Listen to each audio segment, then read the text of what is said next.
Hello, hello. If you can hear us, if you can see us, do please let us know. That way we can. You know they totally can already. I mean, out of all these times, we've been doing this now for what? More than 2 years. And there hasn't been a single time in all of those 2 years, not once. It's because I checked that it doesn't happen. Not once where we haven't gone out onto both channels, or 3 channels in this particular case. The only thing that we've ever had an issue with is our levels not necessarily being on point with each other. Yeah, but it's only because I checked. If I didn't, it would know, and then it would break itself. Yeah, I've heard this bullshit before. But hopefully everyone doing well. Welcome to another episode of Lorebeards here with good old Loremaster of Sotek and Andy Law. Hopefully you're all having lovely weeks out there. We are this side having an absolutely marvelous week. It's been an awful lot of fun. Lots of things have happened. In particular, we are getting closer and closer and closer to actually having our own Lorebeards channel properly set up, with all of you able to go to just one location to get all of our goodies at once. The one-stop shop for Lorebeards. We're so close. Indeed, I imagine by this time next Saturday, which is only a few days away, we might even have ourselves something on the Discord side for you all to have a look at. Yes, so do stay tuned. We'll talk a little bit more about it at the end of the stream, but we do have quite a few announcements that are going to be coming up real soon. Oh, yeah. Things are busy. Yeah, it's going to be a lot of fun. Today's stream, gosh, I have no idea where it's going to go today. Okay. Yeah, so it seemed like a great idea at the time. And then after seeing all of the entries, I have organized all of them. So I have all 63 unique monsters 63. Organized here. And here we go. The hope here is that I just need to go. We're going to be taking a lot of these as we go, but I will note Melusine's already in there. Go check the heraldry for Marienburg. Yeah, so there are a couple of monsters, very few, but a couple will be able to say, "Oh, that's already there, so here's where you can find it." Yada yada. But most of these are unique. So we're gonna get through as many as we can. I have it very simply set up so that I basically just went through both Discords one at a time. So I take like one from LAWhammer, one from Loremaster of Sotek, one from LAWhammer, one from Loremaster of Sotek, and I just did that in the order they were submitted, which I think is more than fair. And if you didn't follow the rules, so like if you didn't submit a picture with it and everything and like a little blurb, then I skipped you. But most people submitted stuff. So I also have one other large caveat, which we're going to mention here. Whilst we may know some of these that come up, we may even know a few of them very well. The vast majority we're going to look at and go, what the fuck is this thing? And we're going to be relying wholly on the person who posted it. And it's quite likely that in some instances, what they've posted is not the best reflection or best summary for that creature. And that's okay, because we're discussing what they post, not necessarily what the real world equivalent is. So be aware as we go through this, you might land on a couple that makes you go, why the fuck are they saying that about my favorite fantasy or real world creature? It's nothing like that in reality, because obviously all these things are real. We kind of don't care, while simultaneously, obviously we do. We're much more interested in the ideas that you want us to discuss. Yeah. And that being said, if you missed out on doing the Discord submissions, you can still do Super Chat stuff, but obviously you have to kind of like describe it, which is a little more difficult. And make sure that you do. Yeah, I do have just a nice organized list, once again, in a very particular order, but we're going to go ahead and knock out the Super Chats of everyone that started. It is very, very likely we will not get through this entire list. I would say it's borderline. I intend to be brutal. Yeah. I intend to be brutal, because I would quite like to get through all of them if we could. So I'm going to be brutal. No, that bullshit. Get rid of that. That would be 3 minutes per monster. I am not betting on that. I'm not betting on that either, but I'm still going to be brutal. It is likely we will do this again in the future, assuming we have fun, which I'm sure we will. And if we do that, then we'll just carry on from where we left off. I have it nice and easy organized, so it should be easy peasy lemon squeezy. All right. Let me also add that it's for those of you who are just listening to this in terms of listening to it on the podcast side, you're probably going to hear quite a few clatters in the background as I tap away looking up some of these things as we go. That's fair. Just be aware, you're probably going to hear it. Darius Rose, have burrowing behemoths be a giant mylodont sloth. They're known for digging giant caves and having osteoderms. Totally see the Skaven corrupting one. Burrowing. What's an osteoderm? I don't know. I'm going to go check it out. Well, derm is skin. Osteo, presumably some sort of stony type thing. Yeah, bony deposit on scales or plates. So big bony plates. Yeah. Okay. Yeah, I like that, Darius. That's cool. Yeah, I was just double checking that my guess, as in it would like be a big bony plate that looked like some sort of stony addition on the next side of the body would be the case, and it kind of is. Love it. Yeah, because there's a lot of mention of burrowing behemoths, but they're never really described. They're just kind of offhandedly mentioned. Yeah, a little bit like those great burrowers that you get in Avatar. The big, the badgers? I can't remember the big burrowy things. Yeah, the earth, earth bending. Yeah. Grim Isaac, because I'm a fan of Little Sea Chaos, which named male elf do you think has given birth before, besides Morvale, the Phoenix King, who probably had one with Mentheus? I feel I can already feel the sniper rifle from Games Workshop leaning in my direction.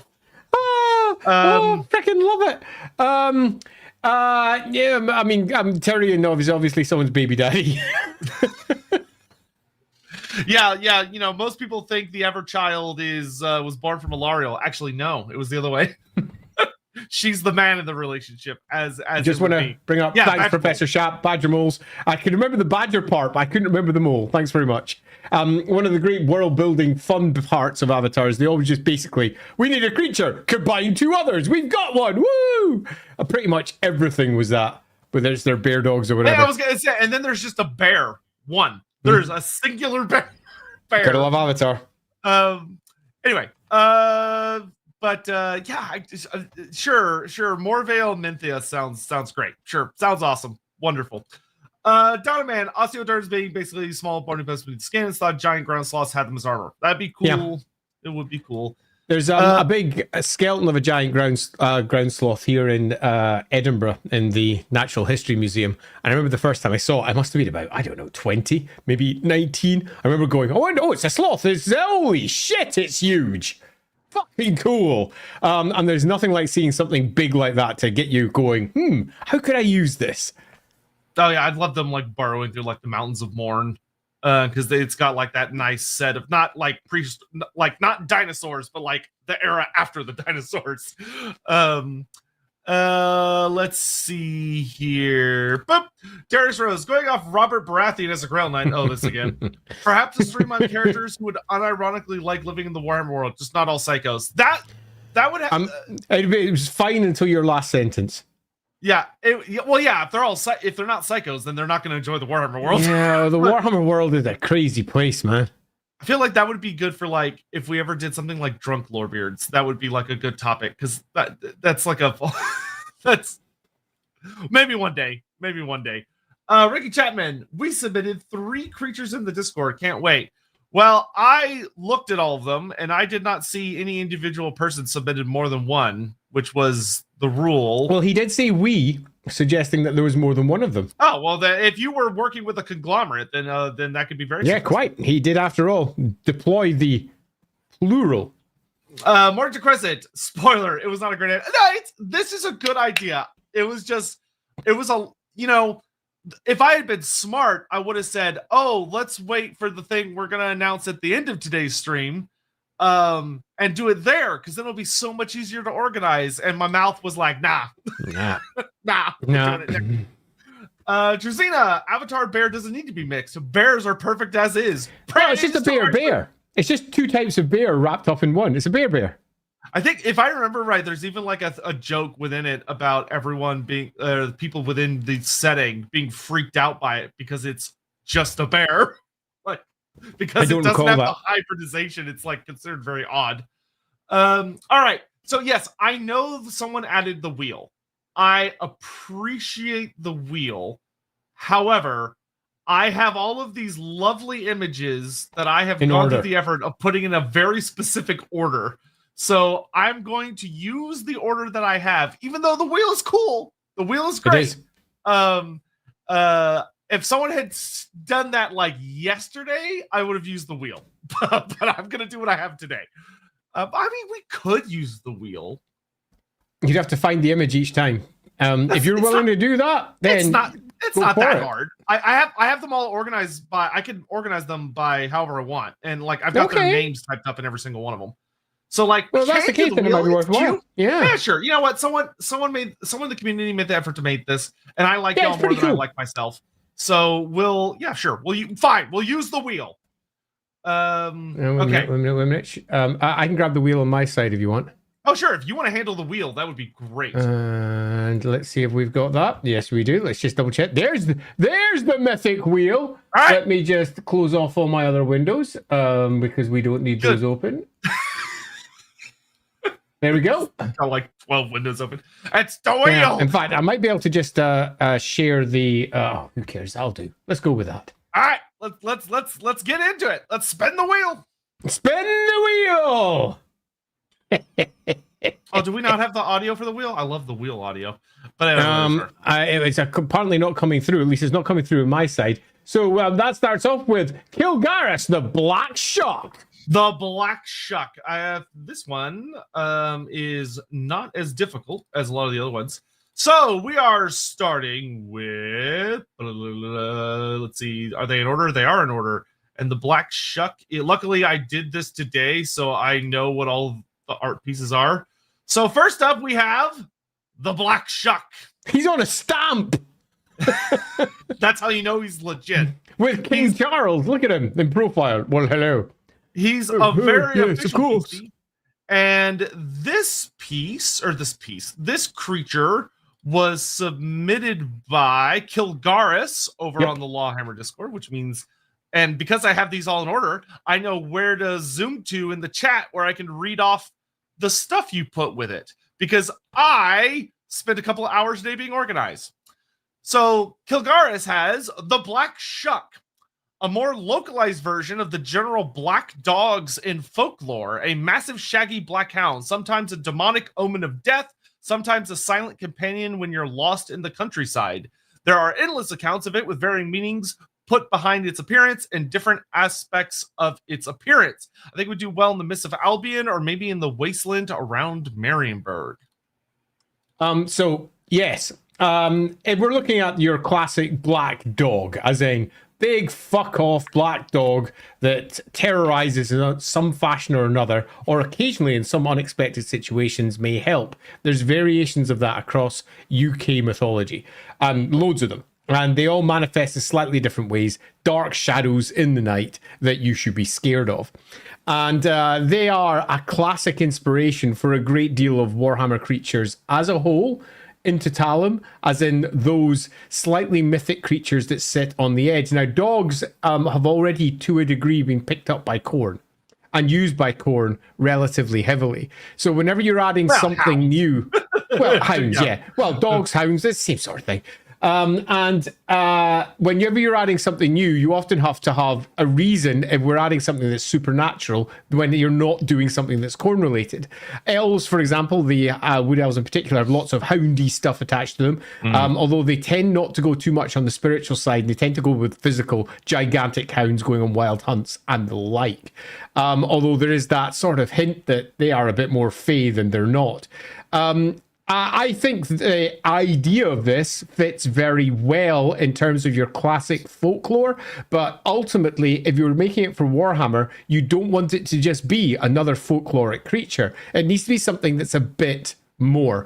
How do we dial this up to 11? So, one of the things I think I believe this is also like the black dog that they used in like for the Harry Potter thing that inspired that whole storyline and all that. One of the things I find particularly interesting about it is it acting as this omen of dread or a creature that appears in like deep fogs and mists and things. Because there are different ways you can go with it. If you have it being more leaning into its prophetic element, where it's something you see before you die, or it's something that is a genuine omen that exists to warn, having it be some form of, we have a lot of spirits in fantasy as far as like ghosts and stuff, but it's a little, they all tend to be very humanoid in most of the writings that we have. There's a reason for that. It's because they're actual ghosts of spirits. They're not just random spirits that wander around doing shit. They all come from existing souls. When you tend to find most of the nature-aligned ones, the ones that are spirits but not ghosties, are attached to more natural things. This would have to be, if we're going down the spiritual route, more likely to be something like a nature spirit of some kind. Yeah, so I do like what some people are putting down of like an idea of like a dog of war or a hound of war. Hard. Oh, because he's okay. his bird. Because Mor already has a sacred creatures and other gods have got other sacred creatures. We do not cross the streams. We don't use hounds. Hounds are the province of Khorne. They just are. And if we try to make them the dogs of someone else, you are, in many aspects, diluting both gods. You're diluting the simplicity of Mor and Khorne. So I would say hard no in both cases. Don't turn this into some form of divine aspect. If we're going for the wild animals, the ones that haven't been tamed by Khorne, you then move on to the wolf side. Wolves are, again, strongly associated with gods in Warhammer already. So we don't really want to mix this up. And if you really want to tie it to the more divine route, then I would suggest it's going to be Khorne, not another god. And it's going to be standing against Ulrich, as in that classic. This is the Black Hound against the White Wolves of Ulrich. I got some. So this would have a somewhat tragic angle, but it's Warhammer. What I could see this being a particularly interesting creature for is on if there were like myths and rumors of things of that in battlefields where people used like hounds and wild dogs and stuff, where like they would just let dogs off to go harass and attack, and they're massacred and killed. But these creatures that were raised by people and all they know is killing. They were raised to be violent. They were raised to fight. They were raised to be these ferocious creatures, and that when they die in these battlefields, all that drawing in of Shyish and everything, that sometimes they manifest as these spirits around the battlefields that haunt them and hunt people. That works quite nicely. Yeah, that works quite nicely as well. Ties into the darkness of them too.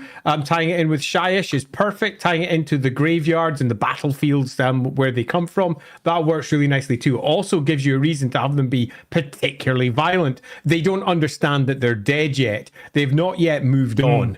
They are violent, they're trying to eat and they can't eat, their hunger is never sated because they have no physical bodies anymore. We've got ourselves exceedingly dangerous ghost dogs. That feels quite Warhammer.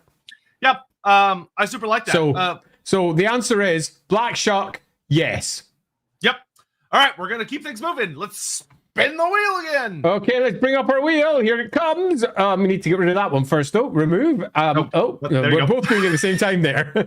And spin the wheel. Here it comes. And again, if you've got one that you want to have us look at, we're only doing the ones that we've got pre-prepared or those that come in with super chats now. So if you're sitting out there desperate for one, you can super chat us if you want. Golden Chaos, the Avank. Oh my goodness, I'm going to pronounce this badly. Apparently. Avank. Thanks. Yeah, apparently it's more like a V. Okay. Avank sounds good. Well, the VF shift makes sense. Yeah. Avank was near the Avank. There you are. This one's pretty cool. Whoop. Yes. Next. Yeah, this one. Yeah, this one. But let's give him the full treatment. Okay, I just had you. Where'd you go? I'm looking for green. Nope, not you. There you are. Golden Chaos, also in the LAWhammer Discord. But this one was further back. There we are. Golden Chaos, the Avank.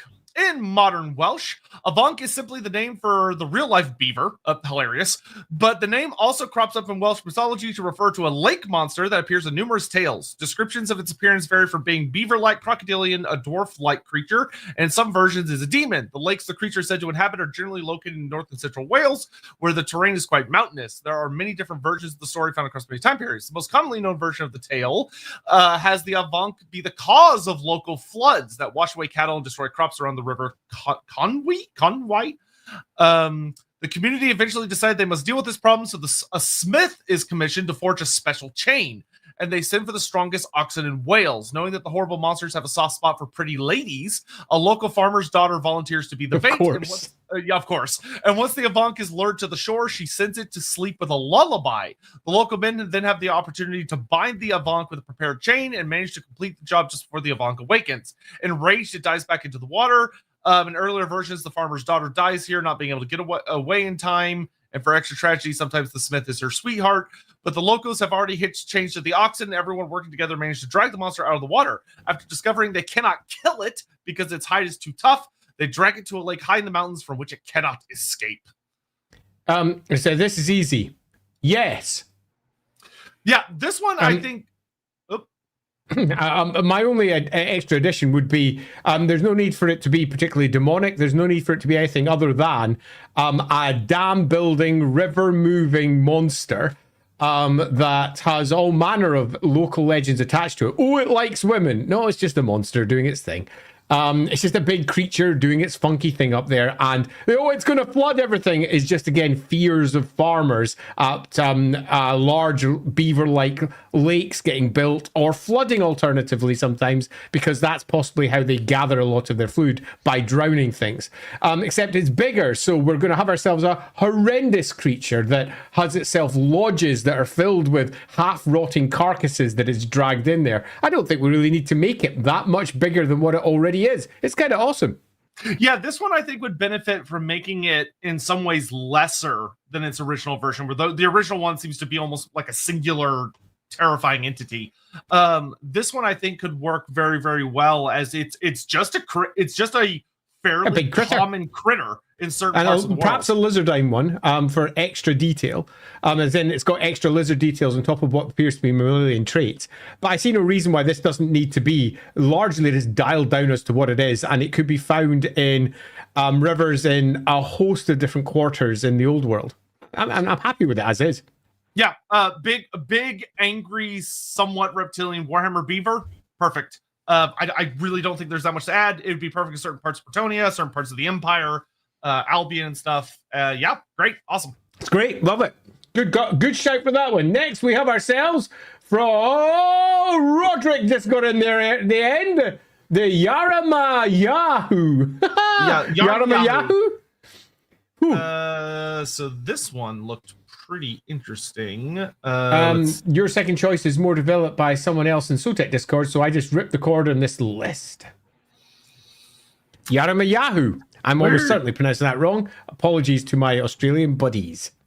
Where did I put you? I know you're on here because I had to type out that whole damn name. It's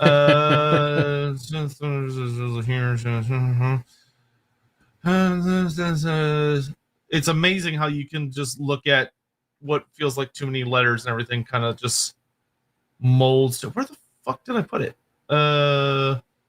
Well, while you're doing that, I'll bring up a couple of super chats as we go. Yes, to quote Eric Andre, assuming I'm pronouncing his name right, "Oh, hey, it's time for the Wheel of Prizes." I don't know this quotation. I don't watch TV. So I'm going to presume that that's a quotation that all of you know out there. I don't.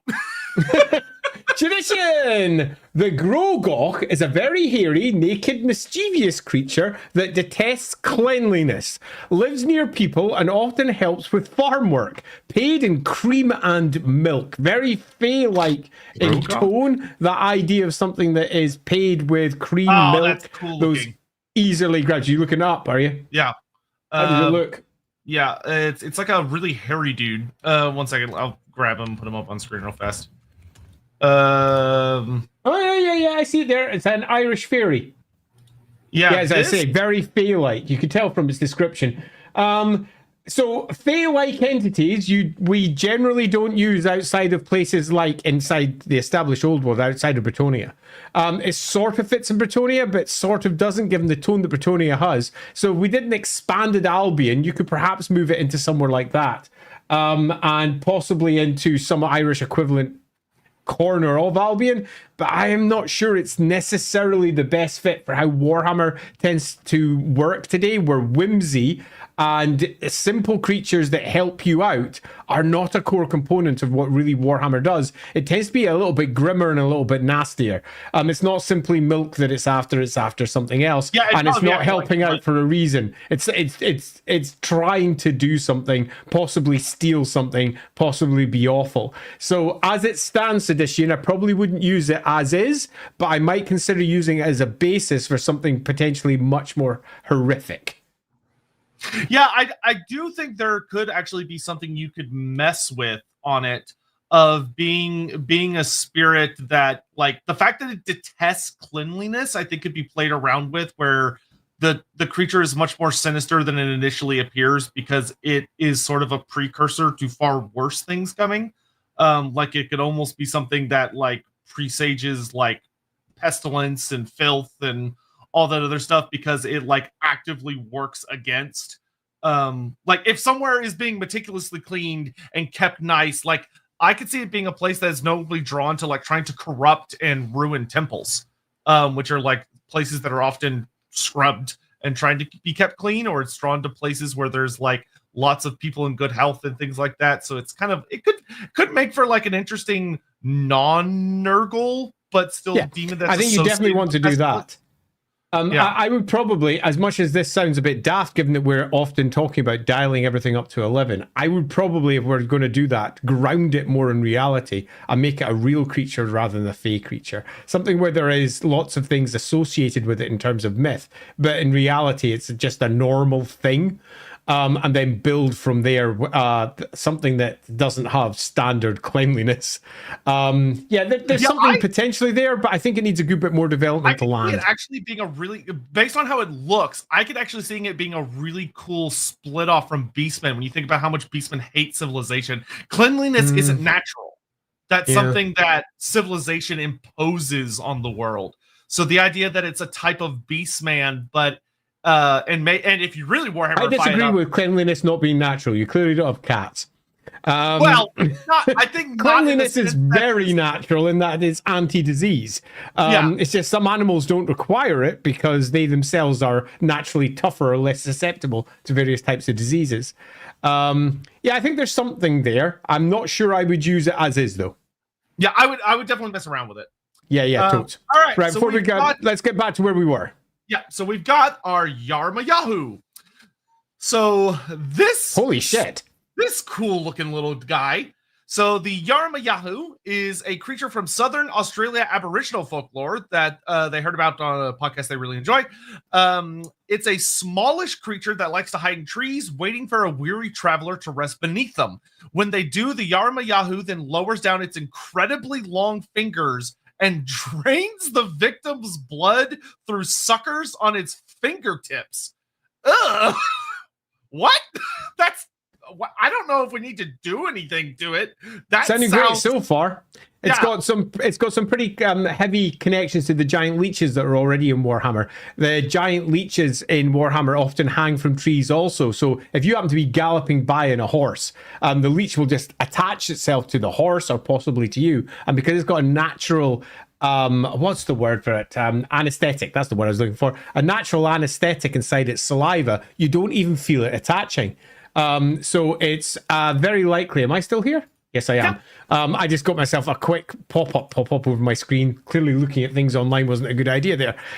So that natural anesthetic means that you don't notice that you've got your blood getting sucked out by often a 2 or 3 foot long leech, because you just don't feel it until you start getting lightheaded and you lose it and the leech then falls off. So we've already got something in Warhammer that sort of does that, but this does it in a far more calculated, more monstrous route. And I think this sort of kind of fits as it stands. Yeah, I love the idea of it being like an active predator that looks for people and I would definitely, if I was going to Warhammerify it up, I would definitely give it some ability where it's able to fatigue people or make people tired or like lull them to sleep through some sort of ability that it has, or like some sort of either an You're going to have to do something to stop them getting chopped up. Because if you are going against humanoid creatures with humanoid intelligence, the second you lower those fingers down, they're just going to pull out a sword and chop them off. Which means that you're going to, much like the giant leeches, have to have something that allows you to not feel that it's happening to you. So, for example, if you're sleeping and its tentacles come writhing down with its big, extraordinarily long fingers and start sucking your blood out as you're camping away, you'll need to have some sort of anesthesia built into it. And that works quite neatly.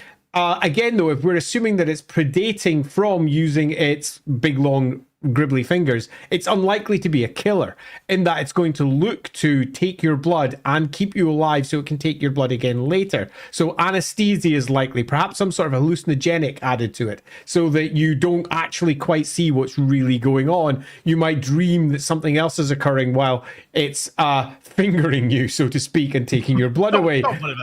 So yeah, I think it's a pretty cool creature, but for it to work and to actually be an effective hunter, it's going to need to do something to stop people basically just running away or hurting it. What I would recommend doing with this creature is developing it to have a symbiotic relationship with like a unique type of like magical or Warhammer tree, like a tree that that like gives off spores or does something that lulls creatures to sleep when they're near it.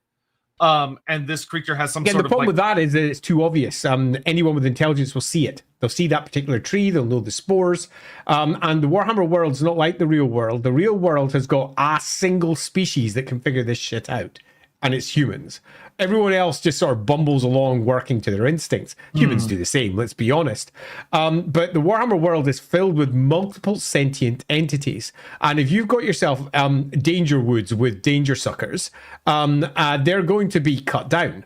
And you've got to remember that the forests are not empty in the Warhammer world. They're just full of things like orcs and beastmen and various others. And there's an obvious way to avoid them. They're going to avoid them or cut them down. They're going to cut them down. So generally, you're going to need to ensure that there's some form of camouflaging aspect to it. Trees is really good. Or have like a paralytic touch is a good one, Matt, for example. Yeah. A paralytic touch helps. But ultimately, we're also looking, because we want these to be an interesting bad guy to encounter.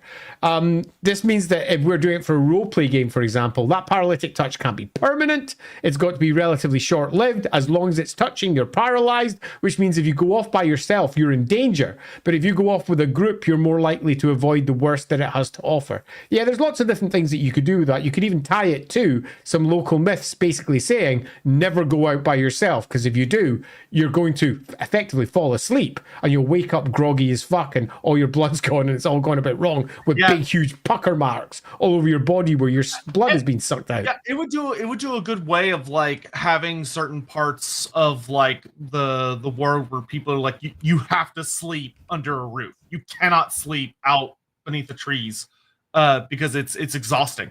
Of like you won't be able to rest properly. Okay, we're doing the opposite of doing this quickly. I know. Well, if we have to do a part 2, it's not the end of the world. It's not a big deal. Okay, before you spin the real quick, I'm just going to grab like 2 super chats. Okay, right. I'm spinning the wheel as you go. Very fun. Kornshima, if the Tengu was introduced into Warhammer, would you prefer them to be Chaos Alliance? Each would be the obvious choice, or Order Neutral? I tend to prefer my creatures as much as possible to just be natural spirits or beasts of the world as it is. Like, you can chaosify them a little bit, but I try really hard not to introduce, like, oh, they're aligned with a major power. I mean, I don't just agree. I hard agree. You got to remember that if we went by Warhammer logic, then things like giraffes and elephants are chaos creatures. In that anything that looks like it's a bit strange and elongated and weird is clearly a chaos creature, like a hippogriff or something like that. These aren't chaos creatures. In the Warhammer world, hippogriffs, they originally were. Things like manticores, hippogriffs, griffins, all of those were they came from chaos. Originally, the world was one way, and then magic came and changed them into lots of other things. Over time, they went, all those creatures are just creatures that live. Dragons are just dragons. Hippogriffs are just hippogriffs. Manticores are just manticores. They're part of the existing Warhammer world as it is. There are some creatures that have been perverted, I suppose, by chaos over time, but even they have become stable species in their own right.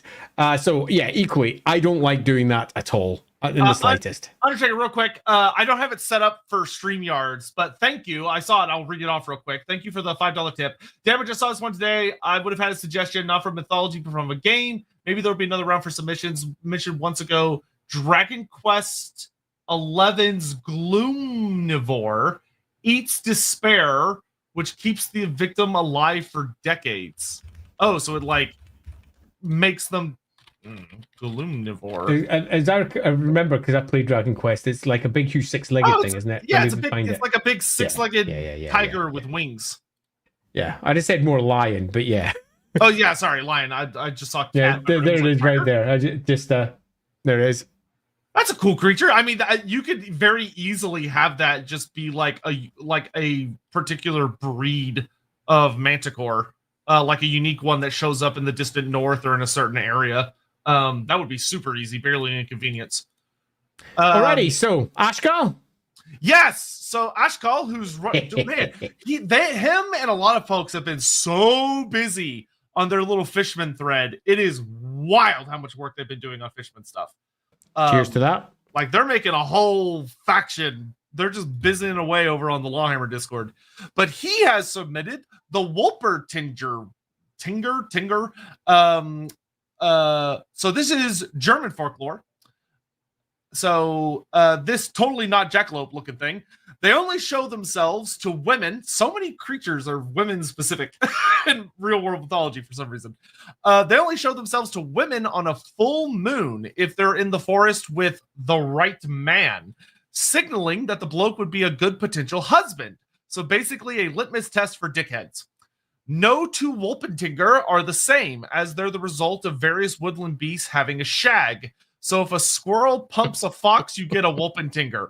Although they're commonly shown as a bunny with antlers, wings, and fangs. That's the most common sighting. All true sightings of Wolpertinger are thought to be rabbits with show papillomavirus. Oh yeah, the rabbits with horns. I've seen that. It's nasty looking.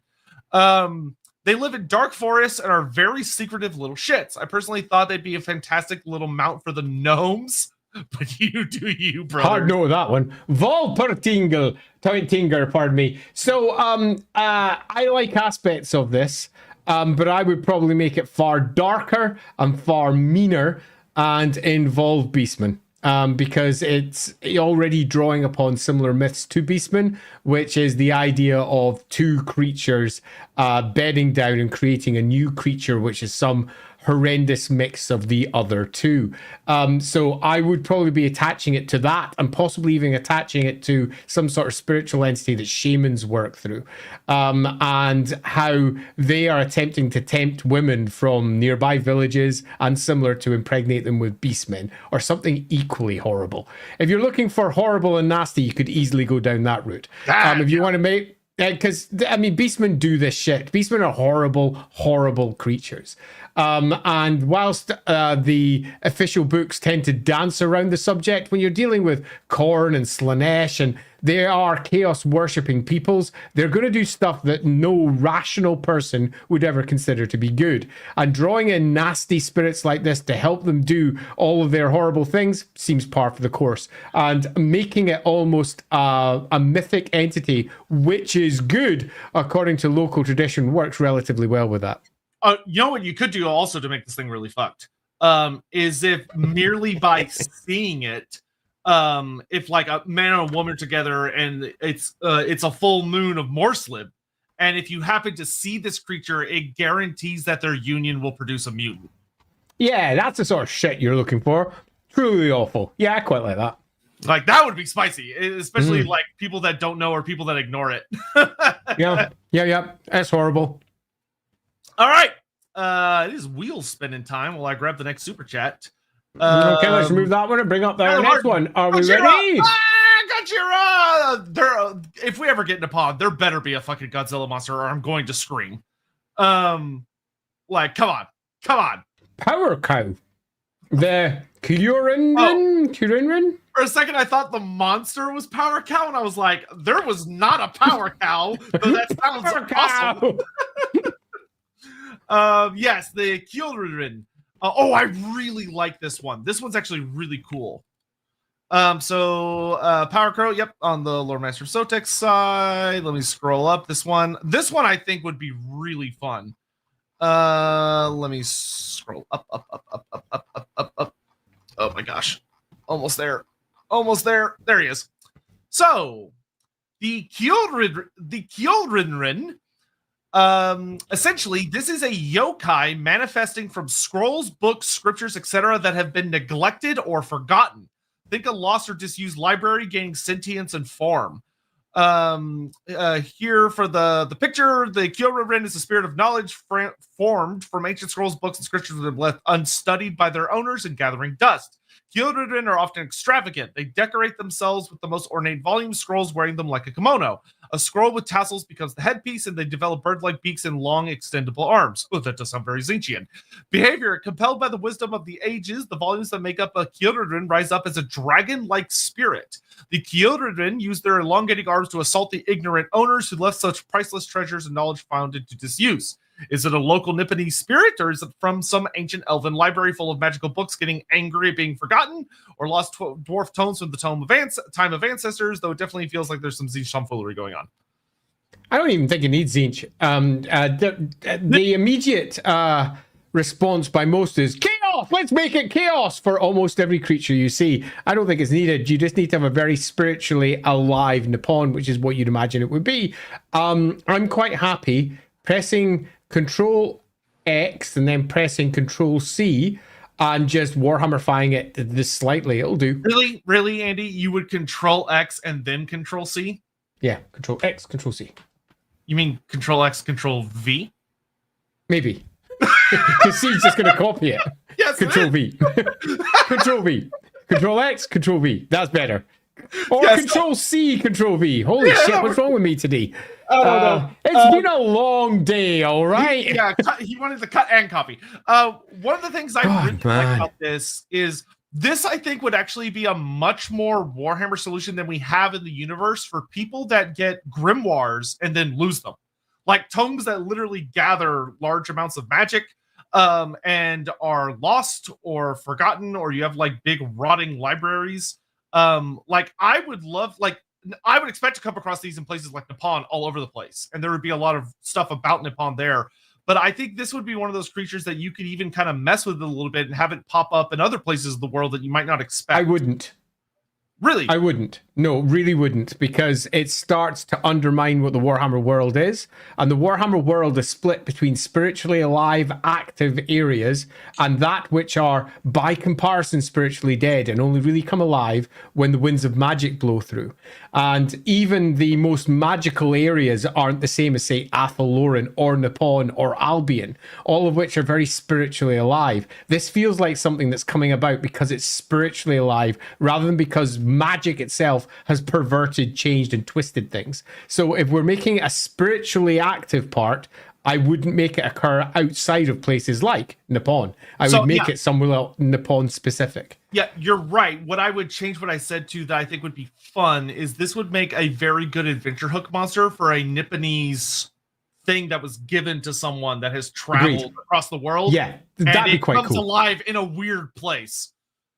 Rather like that. A lot of fun with that. Yeah, agreed.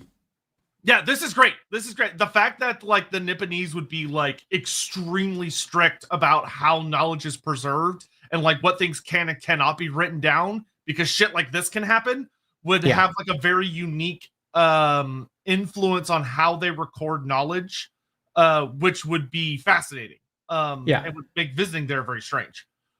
Yeah, agreed. you wouldn't want to be deploying this everywhere because it would lessen the spirit aspect of it.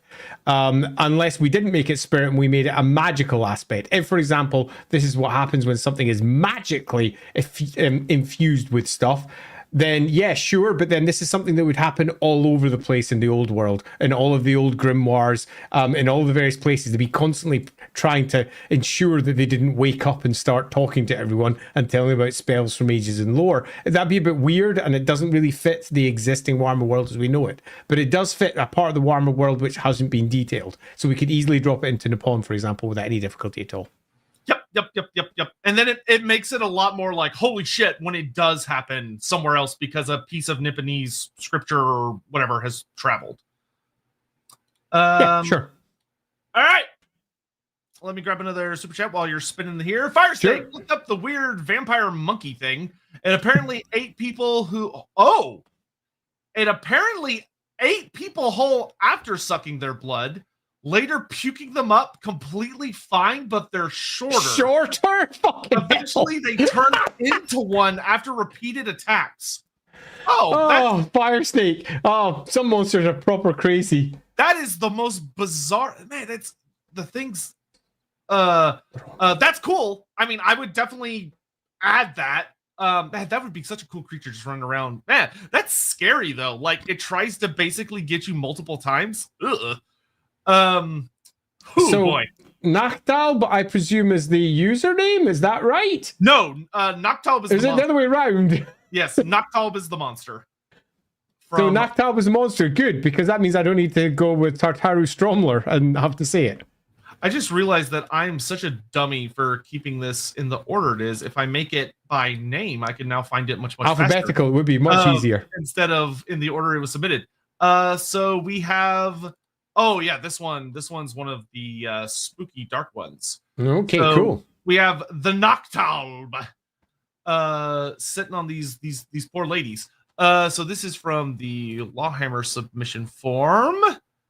And I just gotta scroll down to the entry. Nope, that's not it. Nope. It's near the bottom, I think. There you are. All right. Tartarus Stromler adds, took a while to remember to have said it doesn't really have an obvious equivalent. The Nachtalb, believed to be some type of night fairy or night elf, is a creature from German folklore, though it probably came down from somewhere in Scandinavia. It is a creature that breaks into your home while you sleep, typically through the keyhole or a knot hole in the wooden floor or walls. It then sits on the sleeper's chest where it induces breathing problems with its weight and causes nightmares. In some versions, it also steals milk or blood, in the case of men, from the nipples of the sleeper. In others, it steals the breath of life. Sometimes it's just a dick for no reason at all. Its appearance is typically of a small humanoid with black skin and big eyes. I think this makes for a really good spirit. I wouldn't bother. It's an Ungor. It's I would just make it a messed up rumor of Ungors, and seeing Ungors in the forest, seeing what appears to be shorter beastmen, presuming there's something else, and the folkloric stories that have built around it. There's one of the mistakes of Warhammer is to assume that everybody's right about everything. And when you read a story that they understand what's going on, there's all sorts of crazy peasant stories about the things that live in the forest and how they steal your milk, or they steal your blood, or they steal your breath, or they steal your whatever. I think this is a perfect example of local peasants getting it wrong. I don't think you need another thing. What I think I like about this is I like the idea of peasants blaming something like an Ungor for sleep paralysis, because that's what it is. This is literally just sleep paralysis. This is someone who's got heart problems as well, or something else, and they're like, oh, it's that thing in the forest I saw creeping around. It was it that did it. Yeah, sure it was. You're just ill, dude. I'm getting old. Yeah, I think this is one I would include like as a rumor that the peasantry talk about, and then you have like an educated man or wizard that's like, no, they're idiots. They just have medical problems. Yeah, totally. I'm also going to bring up a comment here just so we catch it. Do we know when this channel will be getting super chat functionality? Very soon. We're in the process right now of just waiting for everything to line up properly. We want it to happen more than you do, trust me, because we like getting paid so that we can have dinner. Dinner's good, eating's good, paying bills is good, but as it currently stands, it's still not quite set up properly. We're hoping, fingers crossed, by next week, but we can't be certain until other people get everything sorted. Yeah, we're in the part where like certain governments and businesses have to do their part. Yep. It takes time. It's a pain in the ass waiting for other people to get things sorted. But we're really almost there. We're really close. The second we're close, we'll be making quite a number of announcements. Dynaman, while this round of submissions focused on fictionary and legendary monsters, you could have another version focused on unusual, living, and extinct animals, which could be added in Warhammerified. Maybe in the distant future. I don't think we'd do anything like that super soon. The issue, Dynaman, is that anything that's unusual and living is in the Warhammer world. I mean, it just is. Everything that we have in the real world is in the Warhammer world. And anything that is currently extinct could also be somewhere in the Warhammer world. So it would be less of a, what do we think of these things? And more of a, yep, this thing exists. Yep, this is a creature that existed once. We could use that. Yep, this one exists. And it would be less of a yes or no, or this is how we'd interweave the myths of what it might be. Yeah, also, to go back to the other thing real quick, the reason that we're dual streaming, so we're doing, today we're on the Loremaster of Sotek and Lorebeards simultaneously, is to keep, the super chat functionality open. As soon as it's available on Lorebeards, then we're purely over. Yeah. So make sure, if you haven't done already, go over and subscribe to the Lorebeards channel, because that's where we're going to be. Pretty much permanently. It's going to be great. Jonathan Scott, how about a cobra chicken, aka the Canadian goose? Funny you say that. There's a certain creature that if we land on, you'll see. You'll see. All right, spin the wheel. Spinning that wheel. We have got ourselves. Looks like Giga wins. Yeah, it does look like Giga wins. The drop bear. Okay, here we go with the drop bear. Yeah, this one is. Reminds me of the haggis. Killer drop bear koala. So the totally real, the most dangerous creature in Australia, for anyone that has not had the misfortune of encountering these nightmarish horrors, is in fact the drop bear, which is 100% real. Anyone who says otherwise is lying. The drop bear, sometimes simply just drop bear, is a hoax in contemporary Australian folklore featuring a predatory carnivorous version of the koala. This imaginary animal is commonly spoken about in tall tales designed to scare tourists. While koalas are typically docile herbivores and are not, in fact, bears, drop bears are described as unusually large and vicious marsupials that inhabit treetops and attack unsuspecting people or other prey that walk beneath them by dropping onto their heads from above. Basically, this is a Warhammer creature. It should happen. Yeah, whenever they go, I mean, this is the equivalent of the Razor Bill. If you don't know what the Razor Bill is, it's a killer puffin. This is the killer koala. It's 100% Warhammer. We need go no further. We're done. Yeah, this one's already been Warhammerified. That's literally just what it is. Yeah, this is good to go. I'm happy. Yep, and yes, in Warhammer, you could absolutely have it that if it bites your character, you roll a toughness test, and if you fail, you get chlamydia. Quite right, too. It's Durgash is rowing something. A rowing mauler from AD&D. Rowing mauler. Ooh, gosh. Okay, so we've got... Let me go into my thing here. Rowing... That one does not ring a bell to me, so hopefully I did somehow... I don't know the rowing mauler. I'll admit I don't know AD&D frightfully well. Been a long time since I read an AD&D book. So this is going to be a new one for me. I don't remember where... Oh, yeah, I remember this one. This one's so weird. This one is super weird. Holy shit! It rolls along. Yeah, it's literally a wheel made out of lion. That's right. That's why I barely remember it, because I looked at it and was like, "What?" Zergash did not add any other context. He said, "Oh no, here he is." He says, "Yes, it's 150% stupid." It's literally just a lion on wheels. I mean, this is the sort of shit that, you could have as a mutant. Some sort of crazed mutant creature that came about could end up like this. So it's 100% the sort of thing that you might get in Warhammer. This shit happens. Is this something that we'd want to make a stable species? I mean, how the fuck does this thing even mate? What's going on with it? I don't understand what its organs are. Everything about this thing just makes me go, I don't understand. This is a great random guy that turned into this. yeah. So this really feels like a mutant, an individual character. Then, yes, it fits. Otherwise, fuck this guy. Prince of Brass. It looks like someone made heraldry into an animal. That poor creature. That poor creature. All right, spin the wheel. Here comes the wheel. Dun, dun, dun. Oh, it's from the Ars Goetia. That makes sense. The Ars Goetia has weird looking things in it. Oh, it's Hellfear on the Geryon. Oh, the Geryon. Don't know the Geryon either. All right, so here we go. Geryon. G. That's in. Oh no, I do know the Geryon. There's nothing like looking something up and going, oh, that. Yeah, so Geryon is a individual that we're using, but we're making into a monster type. So this is from LAWhammer Discord. I think it was towards the bottom. Yes, it was towards the bottom. Scroll. Thank you for all the submissions, by the way, guys. There was quite a few. We were happy to see y'all were excited. I went too far. God damn it. No, that's the rabbits. That's that thing. That's that thing. That's that thing. Where is Geryon? Nope. You're doing well there. You're 100% on top of this. No, this must be on the Loremasters. I thought, that's right, because I assumed. And you know what assuming does? Hellfire. Or Hellfear.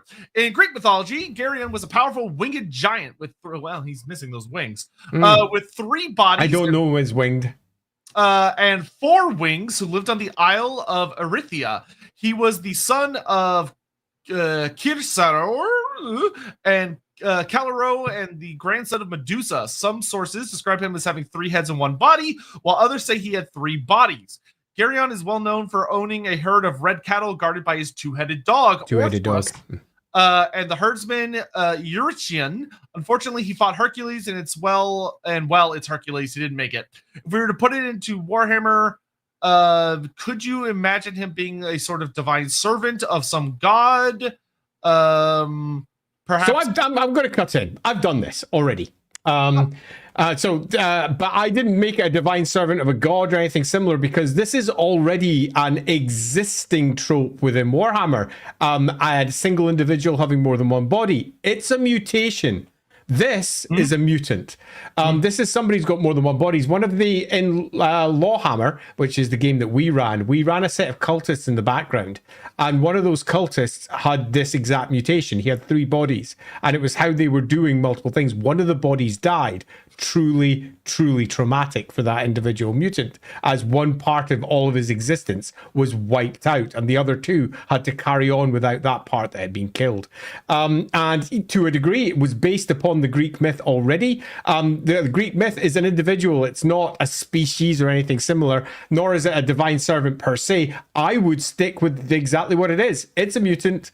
We don't need to go any further. We've already got everything that we need. We've got a 2-headed dog who's also a mutant in tow. I think we can fit that in with ease. Yeah, I would a guy that lives in a place that has high corruption, and he mutated and he lives there, and he's managed to scrouch off a life for himself.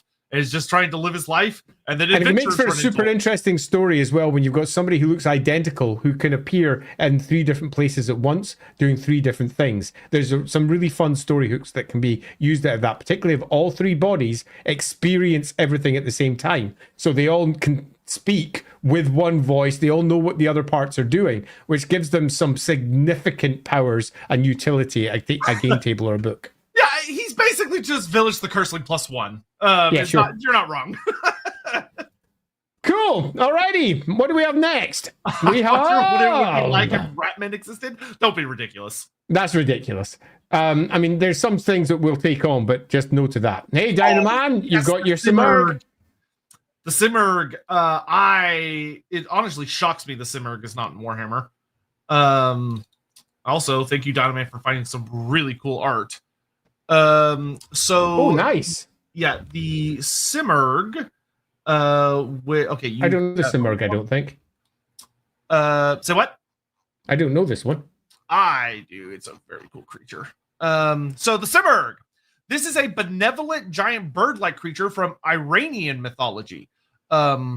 The first artistic depictions are from around the 200s AD, while the first written mentions are from a Zoroastrian text from the 500s. However, while most common in Iranian/Persian art and literature, it also appears in other neighboring cultures such as Armenian, Georgia, the Kurds, and the Eastern Roman Empire. While it originated in the Parthian or Sasanian areas, also forgive me for all the mispronunciations I'm probably vomiting out, it has since remained a popular symbol of Iranian identity long into the creature itself is a gigantic bird described as being large enough to lift an elephant or even a whale. It has the body of a peacock, usually, although other birds are sometimes used, the feet and claws of a lion, the head of a dog or human. I prefer the dog version, according to Dynaman. It is always a benevolent creature, and being part mammal, they suckle their young. They typically live in habitats with plenty of water, and in some versions, it has feathers the color of copper.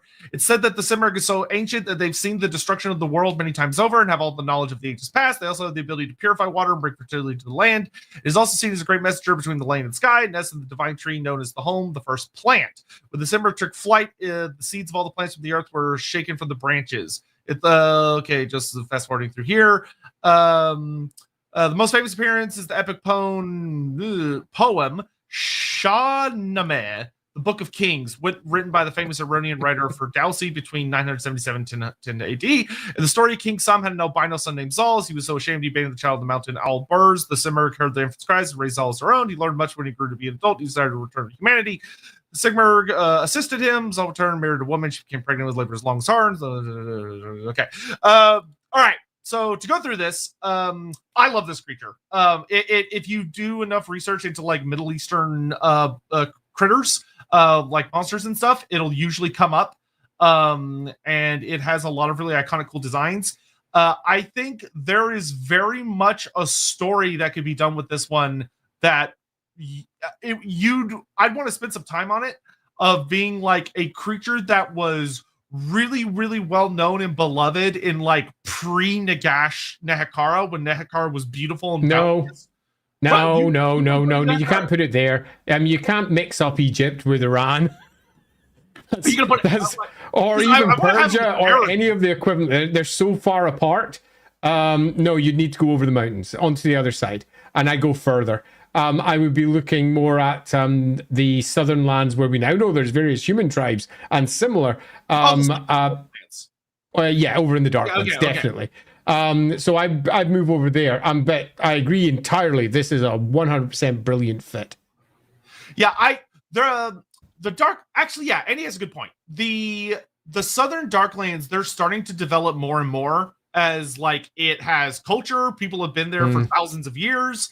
And there's even in the Cathay book, they were even making some allusions that there are like ancient peoples there, not just like, oh, it's old Nehekara. Like there were people there before then. And the idea that the Darklands is always associated with, oh, well, there's only like the horrible monsters of the northern part of the Darklands where you have like your flying big monsters and all that other stuff. But the southern Darklands is not an impossible horror in the modern age. Like there are still people that live there. Pig barter is still around. Like it's a dangerous land, but it still has swamps. It still has forests. It still has marshlands. The Simurgh being like, maybe there used to be more of them, but like in the modern era, there are less. But the idea that it's this like really powerful native creature that is like one of the big bosses or the big bad monsters of the southern Darklands that would help the Darklands. Because the thing for me with the Darklands is I want to break away the southern Darklands from the Chaos Dwarf Darklands. because they're two completely different things. And a lot of people conflate the Darklands to all just being, oh, it's all ash and fire and pollution and awful. And it's huge, and the Chaos Dwarves don't control that much of it.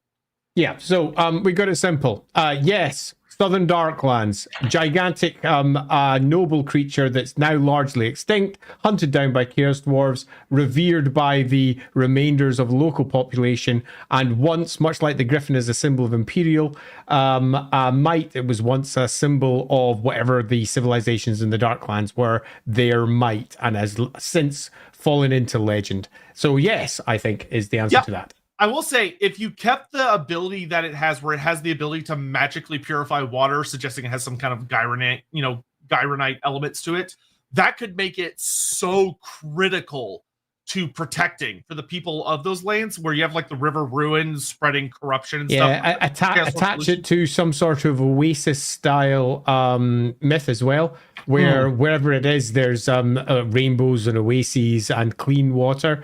And it's something that marks them out as perhaps easier to find. When you found the clear water, perhaps you found one of their lairs. Yep. Which could also be hilarious about people that like don't show proper deference and be like, we finally found clean water, hooray! And then they get horribly murdered by a giant and eaten. dog-headed quite right too. Love it. Alrighty, what do we have next? We have next up. It is. The Nipponese book spirit made me think of a potential suggestion. The librarian from Monsters University, a giant library guardian who detests loud noise. Honestly, that just could be funny. Like that, like you could just have that in certain libraries, magical libraries. I might also say Biofoot. Why the fuck didn't you do Fishman? I know Biofoot really disappointed me with. He's completely failed me here. Like Biofoot. I don't even understand what this is. It isn't some chthonic entity from the depths of the oceans. What is this? He went off brand, man. He went off brand. Yeah, he totally did. Buffett says, all right. Oh, he's also left, so you won't get to tell us live just how upset you are at our comments. I can't believe he let us down like that. Totally let us down. So, for anyone for anyone that does not know the joys of not deer, I don't know if they have this concept over in the UK, but in America, it's quite famous. Well, I don't know it. So not deer, which you may look at that and go, that's just a deer. And to which I would say, no, it's not deer. Oh dear. So for those that don't know, the mythos of not deer, I'm curious how Biofoot expressed this. So not deer, which is a fairly modern concept, so Biofoot says, it's a more modern one, but the not deer screams Beastman or Twisted Kislev monster to me. Basically, it is a monster that looks at first like a deer, and then you realize the eyes are caked in blood and pointed forward, not like, so instead of being side eyes because it's a, it has the forward facing eyes of a predator species. The horns are broken at jagged angles. The jaws open wider than any mammal should allow for, and the teeth are razor sharp and numerous. And then there's not enough of you left to notice much of anything thereafter. Yes, there is a very famous SCP article, SCP-6448, where the author explores what could be animating such a thing into a mockery of life. It expands on the abnormal behavior such a beast, such as walking on two legs, breaking into homes, stealing weapons, speaking in broken, tortured English, and other niceties of civilization. Right, so I'm going to cut it down again. It's just a shame in shapeshifting. Yeah. Okay, we're sticking so close to a creature. Warhammer World has already got enough to deal with this, and it's a beastman shaman that has shaped itself into a deer, has come forward, and then breaks itself up as it forms itself back into the beastman that it actually is with its big long horns. I don't think we need to go any further than that. I think it makes for a really fun beastman shape-shifting character, but I don't think we need to have ourselves an extra entity here. Yeah, there actually would be something very delightful about beastmen attempting to shapeshift into like normal creatures to like sneak into human environments and stuff, but the shamans just don't quite understand what it's supposed to be normal, and it's a little fucked up. Not enough. I don't think we even need to necessarily have the fucked up until they want it to. Remember, they're intelligent. They're not stupid. You can look at a deer and know what a deer should look like. Yeah, I don't think there's any reason for them to go, hey, look, I'm a deer, aren't I? Honk. Wait a minute. Why are your eyes bleeding? What do you mean? I think more likely that we can use it as a method of preying upon human communities as getting what they want out of them, particularly if they're looking to separate people, and then they look at the deer that they might be hunting and it's not deer. It's something much, much worse. That would make for a very cool short story. Yeah, that could be fun. Hunter hunting a deer, and it turns out it's not a deer. Yeah, great. It's not deer. Okay, so let's spin the Wheel of Monster. Chima, Elven Kingdom or Dwarf Holds tier list win? Soon. Stay tuned. Soon, yeah, sure. Elven Kingdom ones in particular I think would work quite well, but we've done a lot of elfy shit lately. Spider-Man, the rowing mauler. So it reminds me a bit of the three-legged man that's on the flags of both the Isle of Man and Sicily. It's a bit similar. It's also very similar to the wheelies. I can't remember what they were called in Fighting Fantasy. No, it wasn't Fighting Fantasy. It was those rolly things. Or was it? No, it was Fighting Fantasy. Stephen Lucas, roving mauler like it was already a grotesque mini from Cities of Sigmar. Those little mascot sprites that follow humans around. Yeah, Age of Sigmar has a ton of those. But it would make a good familiar, too. That's perfect for a familiar. Familiar's fine, but not as a consistent entity. Yeah, I don't think it was... Oh, the squonk. Oh, what boy. What the hell is a squonk? I am learning shit today. What's a squonk? So, this one, its name feels much more like a descriptor or like the noise you think it should make as opposed to like a name. So this is the squonk. Holy shit. He's sad. Look at the poor sad squonk. He's just a sad little guy. This is an American creature. That's let me get its description of it. It's like you're like, oh, Squonk, and you see it and you're like, his name is definitely Squonk. Is that a juvenile Javers? No, juvenile Javers life would probably be much uglier. This guy's just sad. He's just a sad little guy. A sad, wart-covered little guy. So he does not look like a happy guy. I present the Squonk, a cryptid from northern Pennsylvania. It is said to be a small creature with misfitting skin, which is covered with warts and moles. It is constantly crying because of its appearance and traveled in darkness to avoid seeing their ugly appearance in bodies of water.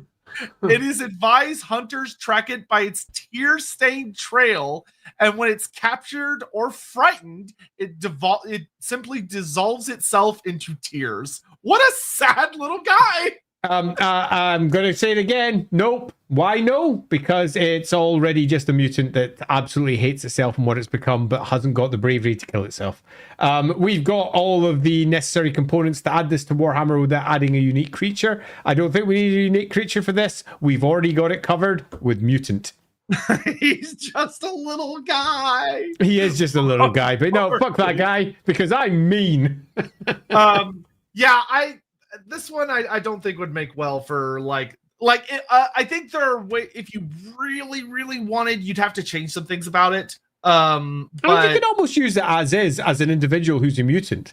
Yeah. I mean, if you wanted it to be like a species of creature, if you wanted it to be a species, you'd probably need to do quite a lot of changes to make it have utility beyond what's already a good story for a mutant.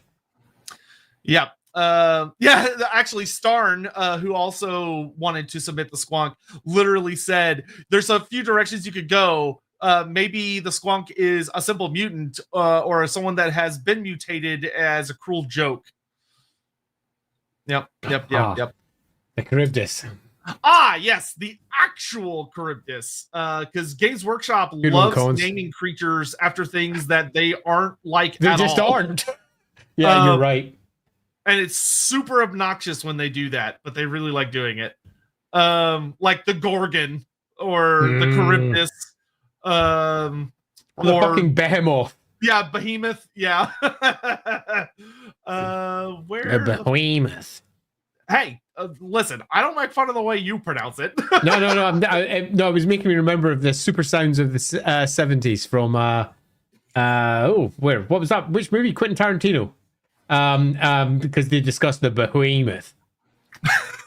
So for anyone that does not know the original Charybdis, this one I don't even have to look up because I know what the fuck Charybdis is. Charybdis, of course, plays a very big, notable part of the Odyssey. If you've never read it, very, very classic story.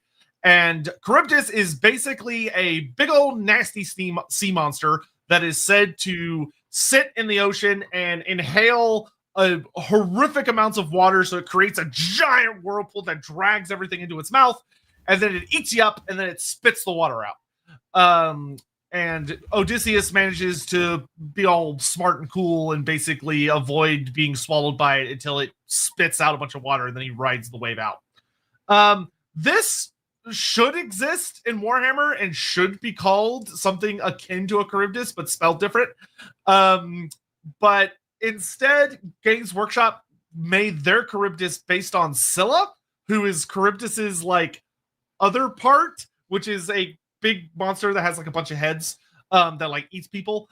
I don't know why they did that, but they did. So, but like it's basically just a big sea monster that like sucks people in and eats them. Like, yeah. So should this be a thing? Fucking right, it should. And it should just be this. It does fine. It's perfect. The Games Workshop equivalent with our multi-headed weirdo sea monster is not a Charybdis. It's a poor example of one. To stay on brand, we would call it Scylla.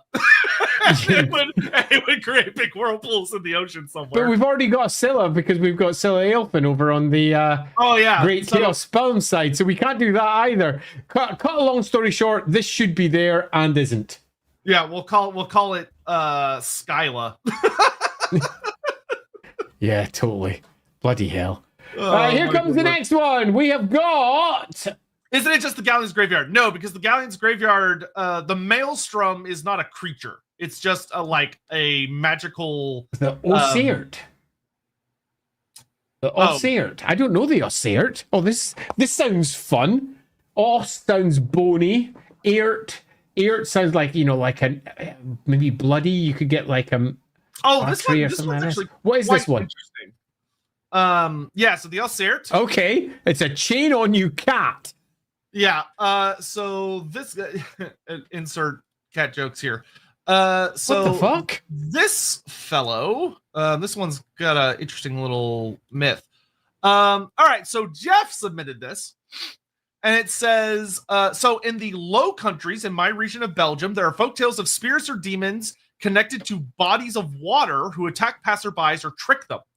Mm-hmm. There are tales of these beings all over the Low Countries. Osert, sometimes spelled different, are the ones I'm most knowledgeable about, but there are many others such as the Clud and the Flotter. Osert is a shape-shifting being who can appear as a black cat, dog, or as a number of other animals, often wrapped in chains. A blue light, basically a wisp, and in some cases a monster with sharp claws and red glowing eyes, though its voice is almost often heard by victims. There are some stories about its escapades, sometimes stealing fish or tricking passerbys.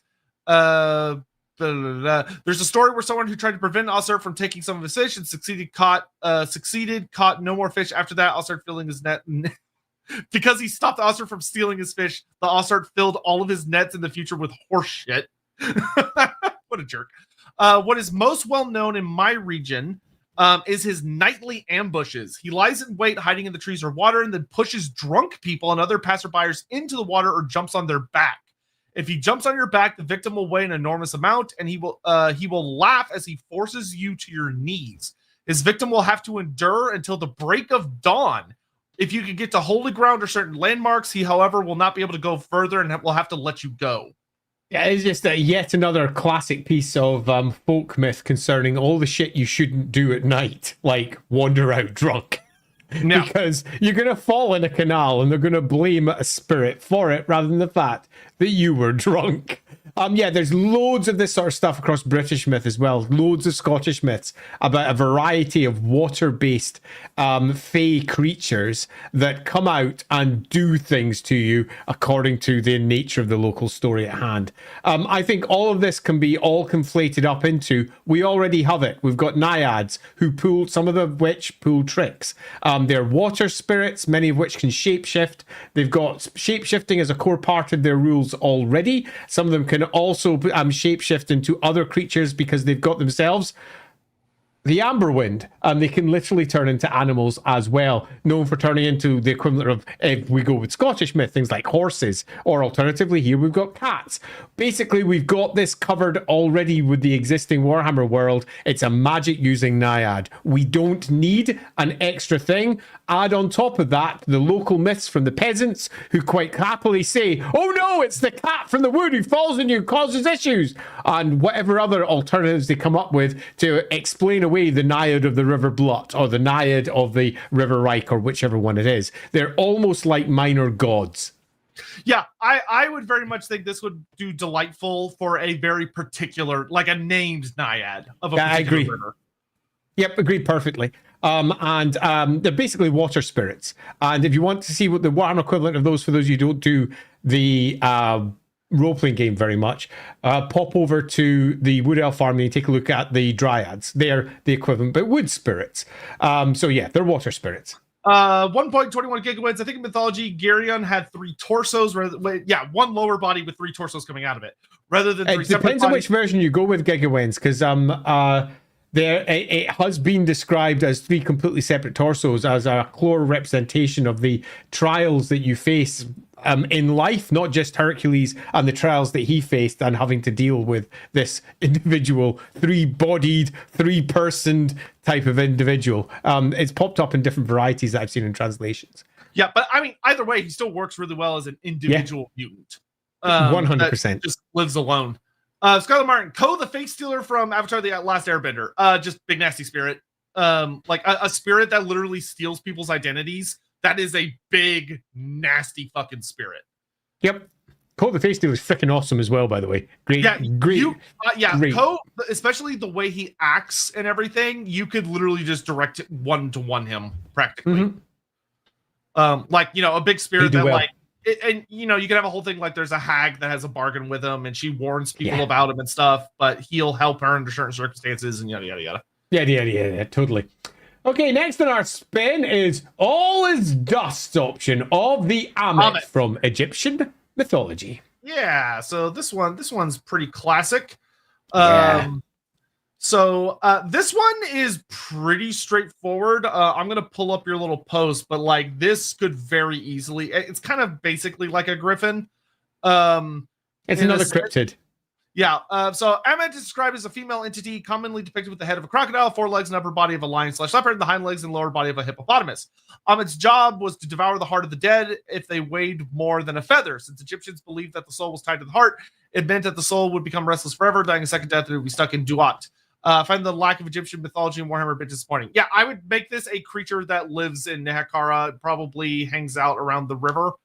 Or if you want, because of the way Nehekara is now, where literally everything living is dead, you could easily have it as part of the spiritual divine remains of the old gods, and the only ones that are left alive, the ones that are directly protected by one of the Nehekaran gods. That'd work equally well if you want to keep the idea that everything in Nehekara is dead. Yeah, I mean, this thing would be horrific still in like skeletal structure. So if you had these like as undead constructs that guard the river, the river, 100% makes sense. Oh my god, I can't remember the name of the river. The River Necris? Oh, dude, did you have to say that? Now I'll never remember it. It's the River Vitae. If you hadn't said anything, I'd have said, "Oh, it's that one that goes down and it's all cursed and stuff." Oh, yeah, god damn it! And awful and I've mapped it like 4 times. You'd think I'd remember it. Oh my god, Mortis! Yeah, River. There Mortis. We go. Of course, it's called the fucking Mortis. So the River Mortis is said to basically be impossible to sail or to go up, and this could be one of the reasons why. Is that there's these big undead, horrible creatures that used to be living, wonderful creatures. Well, they were probably still horrific because they're part hippo, and hippos are the meanest motherfuckers in the world. But totally. Hey, Swirly, it looks like you've won this one with your medieval rabbits. The medieval rabbits. This one was hell. This one was actually kind of a cute post. So the medieval rabbits, for those that don't know, this one's actually kind of a fun little thing. So in a lot of medieval posting, there is a whole bunch of shit about medieval rabbits, which is that if you look at medieval texts that have like the art and stuff alongside, there's always rabbits fucking killing people. Very bored monks. Yeah, so Swirly, I saw a rabbit today. Some very cool stuff. A curveball. You guys might be familiar with classic medieval miniature doodles in manuscripts. Unfortunately, the proper name for these is avoiding me at the moment. It doesn't really matter. What you might not be aware of is the prevalence of bunnies. Many examples I'm thinking of are Czech or I guess Bohemian. So my mission to you guys would be to bring these artistic characteristics of bunnies into Warhammer. And yes, they aren't technically monsters, but there's something about them that makes them not just regular rabbits. They're clearly, they have some kind of culture. In fact, they seem to be unanimously united by war and violence. There's also a fun aspect to them that they share a theme, which fits well into Warhammer. You can literally expand them just into a faction if you wanted to. I don't know how these were just off the top of my head. Maybe they could be tied to something gnomish or whatever. I don't think you need to go that far. This one's super easy. Specifics. I think a lot of this art was made just to be funny. Representation of something at the time people viewed as cowardly weak. This one's super easy. You ready? In the Warhammer world, there's an established trope that there are various creatures that were considered once to be normal that have gone bad because they're in an area that's tainted. We had a previous example of this already with the Razorbills that were puffins that got basically washed over during one of the great incursions of magic by too much magic, and they were permanently changed and they became giant killer puffins. These are our Mussolini hares. I don't think they're rabbits. They look more like hares mostly. Down in Mousillon, where they have been steeped in the worst dar that the world has got to offer, some of them have gone freaking wrong, and they will tear you limb from freaking limb. And because they multiply, strangely enough, like rabbits, there's altogether too many of them on the edges of all the marshes and the bogs that you find down there, making the place an unexpectedly dangerous area from, of all things, the local rabbit population. And I don't think that this is much of a stretch, because you tend to find that whenever a new writer comes in to take over a place like Sylvania or Mousillon, or indeed any of the Chaos Waste extras, they often go, and today I'm going to add the crazy version of this creature. And the crazy version of rabbit is just one writer away from happening. This doesn't, to me, sound like much of a stretch. This would be the least surprising addition, and it would be a nice, cute callback to something that shows up in a lot of historical texts. Yeah, absolutely. And for any of you who are of my generation, the idea of terrifying rabbits is not that silly, because we watched that Watership Down fucking cartoon when we were kids, and it was fucking terrifying. Mixomatosis fucking horror shows, and you know, bright eyes, burning tears coming out. This is awful. Yeah, fucking Bright Eyes. No, big hard no to that. Yes, I think it's an obvious inclusion.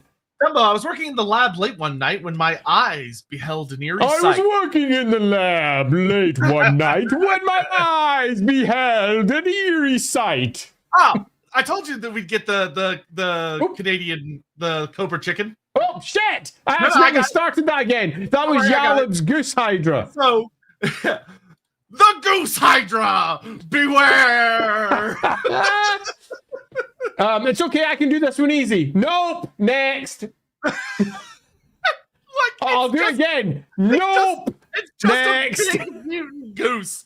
What else do you like? It's just a goose that got too much warpstone. No, look, well, it's clearly ridiculous. It's a gigantic, oversized goose with multiple heads. Can we get this in Warhammer? Yes. Do we need to make it a unique creature? No. Yeah, but it's fucking hilarious. Thanks, Yellow. Yeah, absolutely. Like, I wouldn't want to fight. I wouldn't want to fuck with it. I mean, it's big. It's a big boy. Our next one is already in Warhammer. Yeah, so this one is actually kind of an interesting it's topic. In already, John Lockcole. Go check yourself the Warhammer Armies book from 1980, I'm going to guess 9 off the top of my head, and it's one of the creatures at the beginning of the book, because there's an entire Nipponese army in there as well, and the Kairin, as it's described there, is almost pitched as, not like this, it's almost pitched like a cloudy unicorn in the sky that can fly around. Yeah, I would be willing to bet $1 gajillion that if we get Nippon, which a lot of rumors are saying that supposedly they're working on, that the Kilian would be right up there at the beginning immediately. I mean, obviously. But yes, it's already in Warhammer, so we don't need to say, can it be Warhammer 5? The answer is yes, it's there already. We're almost certain to get a version of it at some point. Yep. Spin again. Okay, that was super easy. Let's spin the wheel of monsters. Yeah, so we have the Longma in Cathay. We do not have. Yeah, the Longma's an equivalent, but not the same.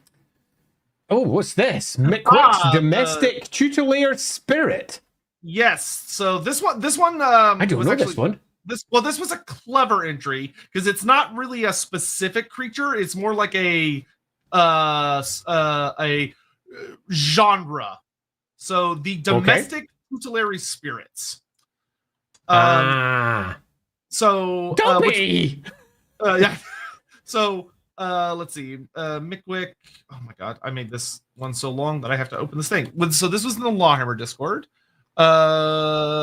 Tutelary spirits. Where are you? Here we are. So Mickwick, thank you for the entry, says domestic tutelary spirits.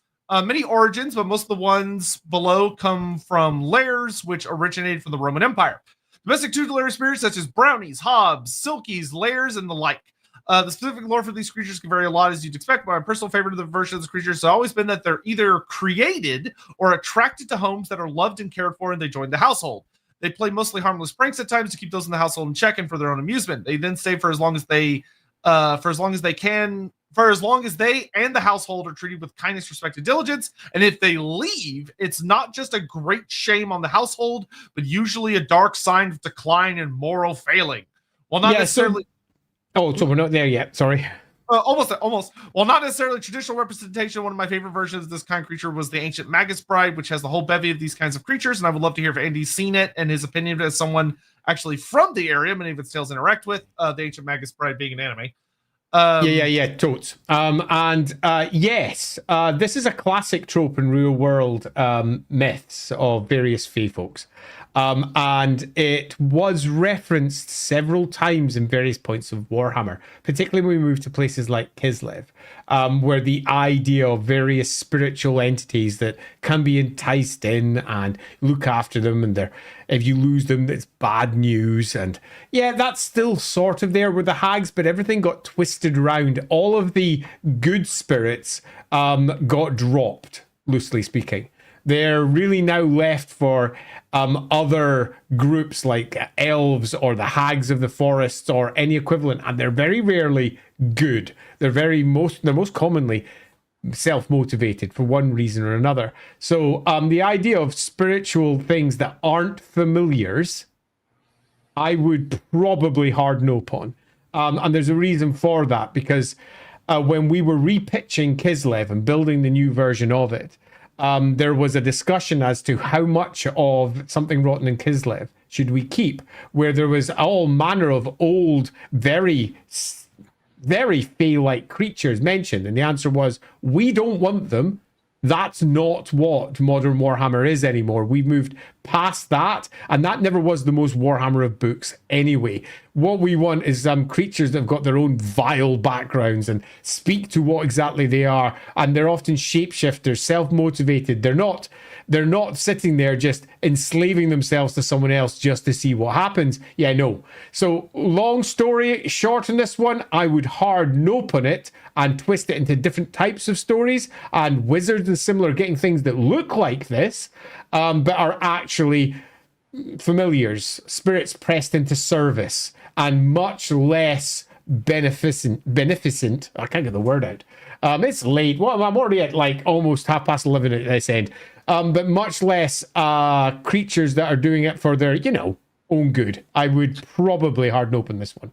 Yeah, what I would say is, I think there are two ways this could be approached. The first would be that you already have spirits that are like live in certain areas, and the idea that there are humans or elves or gnomes like that live out in these areas that have to appease these spirits to try and avoid conflict with them, because the spirits are like super fucking scary. And they might appear kind of cutesy and stuff, but if you piss them off, like, it could result in you and your family just vanish from the community, and it's really like spooky and horrible.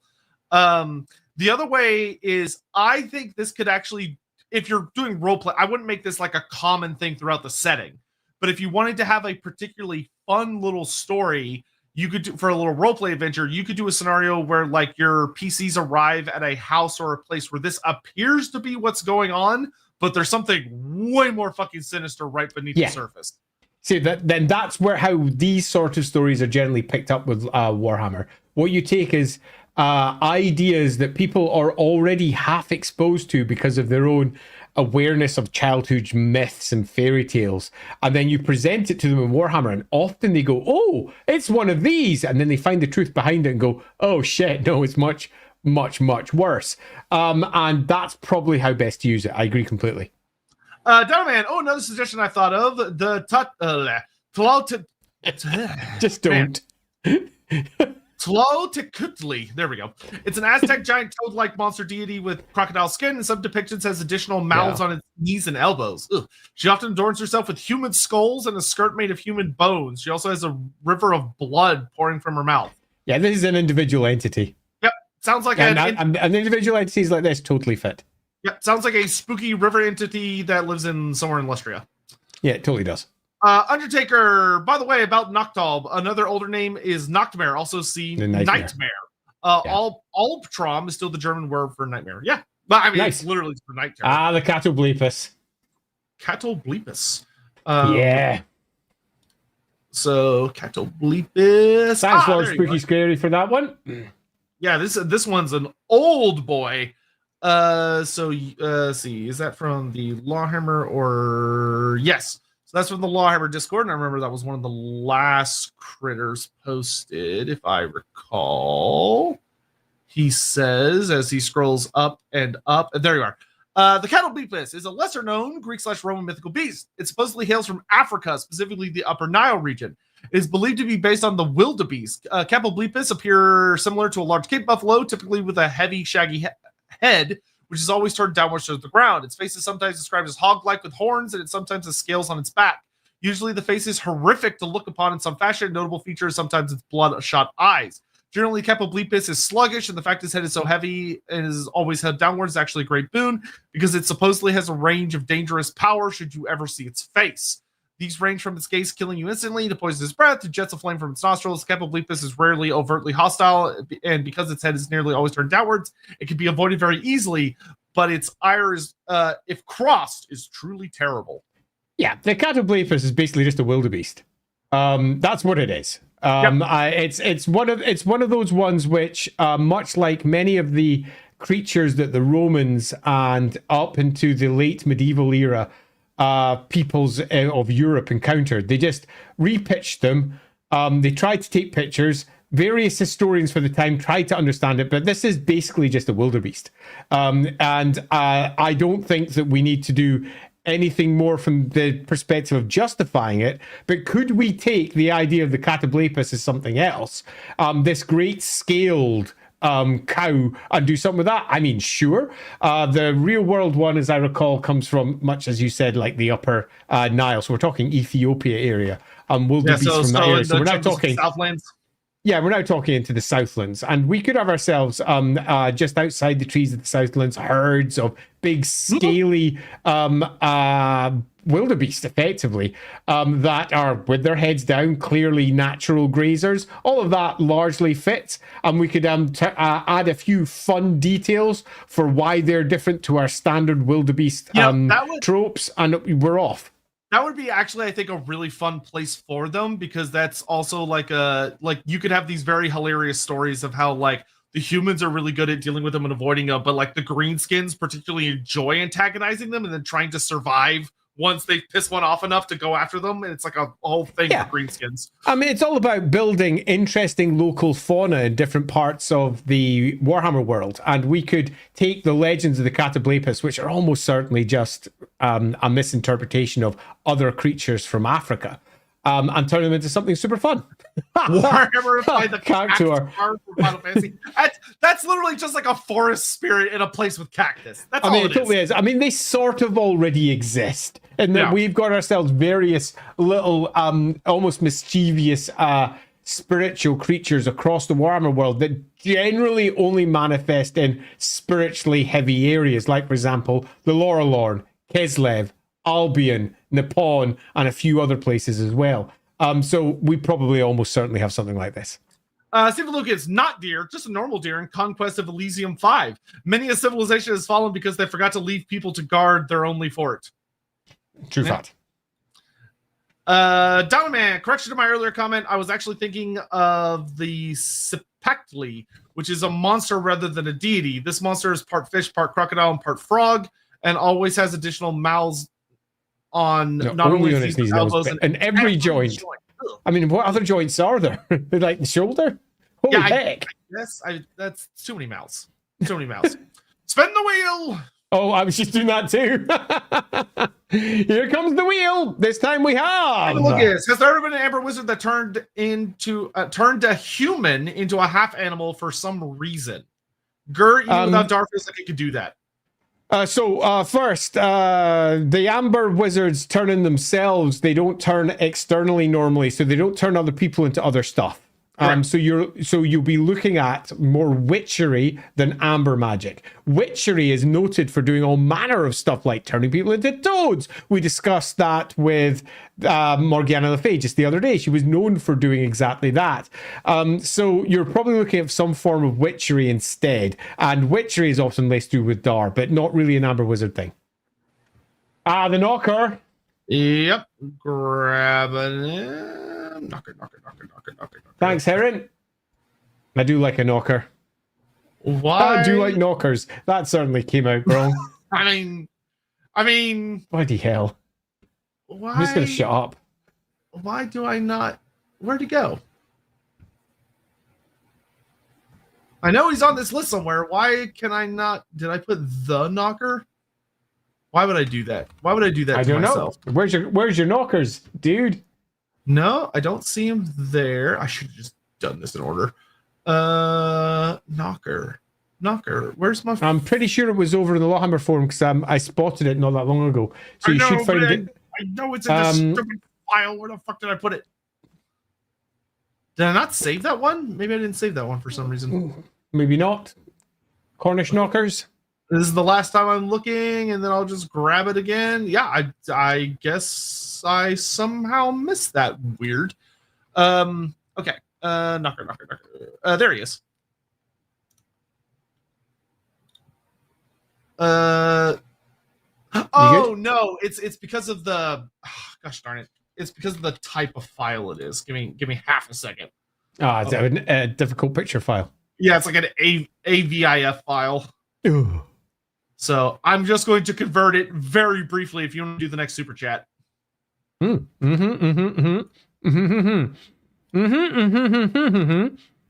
you let me just scroll down and find where you were at Stephen Lucas, weren't you? So that means we're on to Super Orlok. Let me tell y'all about the hide behind. A panther who walks on two legs, tall and skinny as a lamppost.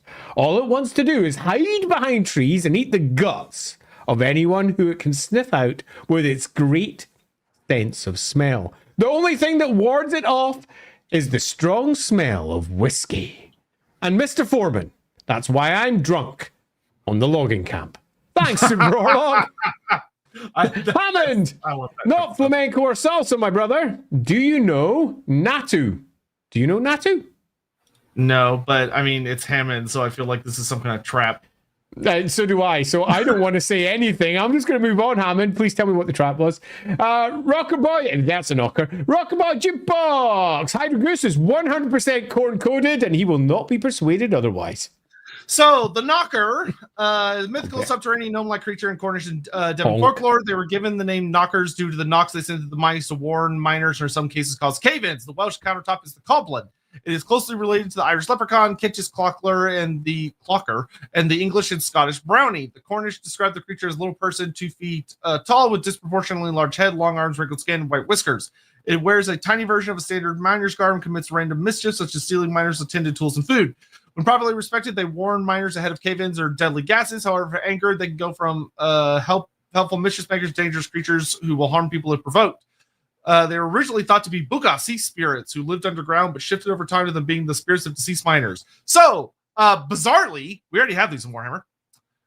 We have knockers. They were revealed in the Bretonia book, and they are nasty zombie undead of miners that have died. It was definitely a choice to take. Yeah, they don't bear that much like other than the whole they cause cave-in stuff and they're called knockers. Like you can see the similarities, but they ditched a lot of like the design and they kind of just made them like big zombies of people that have died in cave-ins. Yeah. So yeah, we've already got knockers, so that was exactly what I was going to say as well. They don't really resemble knockers, as we understand them from various myths. But if you're not looking to effectively just port it over, we already sort of have knockers in a variety of other ways as well, because we have gnomes who live in that sort of area who very much are known for their mischievousness and grumpiness and other things. We also have goblins as well. Yeah, they're in Knights of the Grail for anyone asking. Yeah, Knights of the Grail book for 2nd edition. Knights of the, is it Knights of the Grail?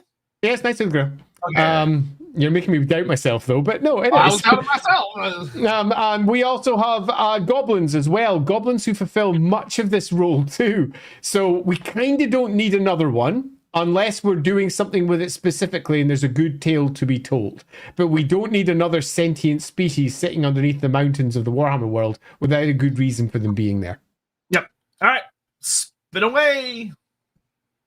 Okay, let's get our spin on. Whoa, I haven't brought it up on the screen yet. Let's spin that Wheel of Justice. What we're going to get this time, it looks like it's going to be Sea Beardington. Are you going to get it? No, it's Warhammerifying. And the Lagerfjord worm. I'm glad. Sure, Lagerfjord? Oh, it's Icelandic. I'm not good with Icelandic. It is aggressively Icelandic. Oh, I'm loving it already. Yes. Done. So this big beastie, Lagerfjord. Lagerfjord. Sure, I'm gonna default to your. I know my Icelandic GM. No, I don't know Icelandic at all well. This is where we need Lindsay. Warhammerifying. Iceland has several, but I go, man, its full name is even more ridiculous. From 1345, a serpentine/draconic monster that started off as a worm that a girl attached to a golden ring. Have heard a story that by doing so would make the gold ring grow and storing both in a box. When the girl returned later to the box, the gold had grown, but so had the worm and turned more serpent-like. Scared, she threw the worm into the lake Lagerfjord, but the worm continued to grow, becoming a massive draconic serpent with poisonous breath that started terrorizing surrounding villagers. So eventually a brave group of villagers went to the lake to tie its head and tail to the lake bottom, resulting in only occasionally it's arching its back, breaking the surface. But it was apparently impossible to kill it and retrieve the gold underneath it, because beneath the gold and whatever the fuck this thing's name is an even larger dragon growing only by being kept from going free by the combined weight of the gold and the worm sitting upon it. So both no and yes. No, because it's an individual, and if we're looking at building in something fun and cool, then it's not going to do that. But as an individual, this is the sort of stupid shit that happens in Warhammer all the time. I would love this as a big, nasty, unique monster that lives in one of the lakes of Norska. Yeah, totally. And it being up there to this day, great. and a Warhammer equivalent of it, yeah, totally. Yeah, you could do that without any difficulty at all. I'm well up for that. Give it a slight different name. How's that an O with an acute spelt? It isn't acute, isn't it? Yeah, it's an acute. Yes. I don't ask me though. I don't know. Lagerfjord. Oh, I'm not sure. I'm not even going to try. Anyone out there speak Icelandic who can pronounce that correctly? Well, yeah, but except for it lives in water, so it's a little different. Yeah, kinda. It's different, but kinda. But then we could pretty much say that for half the monsters. You could just say, "Well, that's just a snake." Well, yeah.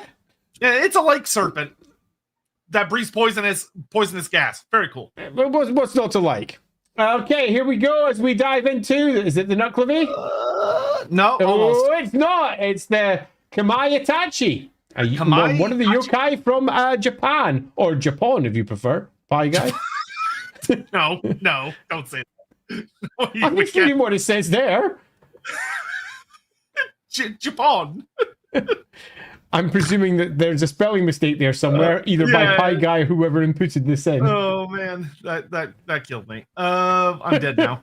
Oh, is that one of the ones that was an awkward file? That might have been an awkward file. Nope. Those all look normal. Lahair, Krat. There's the Kappa. That's not quite what I'm looking for. How is it spelled? You found it? I've already forgotten which one it is. I have it. Let's see. No. I just remember it was one of the UK. Yeah. I'm wondering if that's one of the ones where the file is weird. Because I'm not seeing it. Well, while you're doing that, I'll go see if I can find a super chat. Where were we last? Where were we last? Let's play up Dinoman, because I'm pretty sure I haven't read this one because it's huge. Another suggestion from Dinoman95. Thanks very much. Then Ninkananka, a West African creature about 9 meters long. In some depictions, it has the body of a crocodile and the head of a crocodile. In others, the body of a crocodile and the head of a horse and 3 horns. And usually it has the long neck like a giraffe. They are river-dwelling beasts that possess a deadly stare that can kill people in sight, a very common feature for mythic creatures. And broadly speaking, yes. I mean, there's a great hole at the moment in the Southlands and much of what would be Arabi, Nehekara, et al. And filling them up with proper local-themed creatures would be a good idea. Loosely on that one, yeah. Elemental exposure. Where are the Africanized killer swallows dropping coconut bombs on unsuspecting questing knights? And the answer is, in truth, that they're killing Be'lakor and dropping large rocks on him instead. Hopefully that helps. Elemental exposure. Stephen Lucas. Why not a permanent Pan's impenetrable pelt or Wyson's wild form? Why can Amber only turn itself into beasts, but witchery has no restrictions? Because that's largely how Amber magic has been written, and that's also how witchery has been written. It's not that it has no restrictions, it has different restrictions. Witchery types of witches, of that type, can't turn themselves into animals, but they can turn other people into animals. That's just a core component of how their witchy type spells go. Hey, look at these snotty guys. These guys I'm loving these. Super cool, and I would love to see them in Nippon. So Pie Guy, thank you very much. Part of why I'm hopeful for Nippon is because Warhammer Yokai. Me too. My favorite is the Kama Itachi, or sickle weasels, which travel on the wind and compete with each other to see who can slice up victims the best. Some even have the ability to heal the wounds that they cause. Warhammer needs more small, scary monsters, in my opinion. Yes. And who fucking doesn't like the idea of blade-wielding weasels? It's fucking awesome. Also, like, their limbs are literal sickles. It's not like they're holding them. Their limbs are just sickles. Yeah, you're right. That's even better. So broadly speaking here, what we need is a very clean idea for what the yokai are. In Warhammer Nippon. What are they? What are the yokai? Are the yokai demons? Are the yokai spirits? Are the yokai mutants? Are the yokai their own species that manifest in lots of different ways? And once you've got your top tier umbrella of what yokai are, you can then drill down into all the different manifestations of how the yokai expressed in Nippon. If they're not whether spirits, it is, I'm going to be so upset. If they're not what? If they're not spirits, I'm going to be so upset. Yeah, well, in my game, they're not. They are much worse. Much worse. And this sort of shit is going to be resolved by what you decide your yokai are. For example, in this case, they would make bloody great spirits, really good spirits. Spirits of the land and how they work. They fit in almost perfectly, both with their manipulation of the elemental forces around them and the very fact that they are smaller, almost animalistic entities with blady bits attached to them. Yeah, that all fits in beautifully. But how exactly you want your yokai to be would need to be answered first. Yeah, these guys could almost one for one. Like, yeah, they're awesome. They're super fun.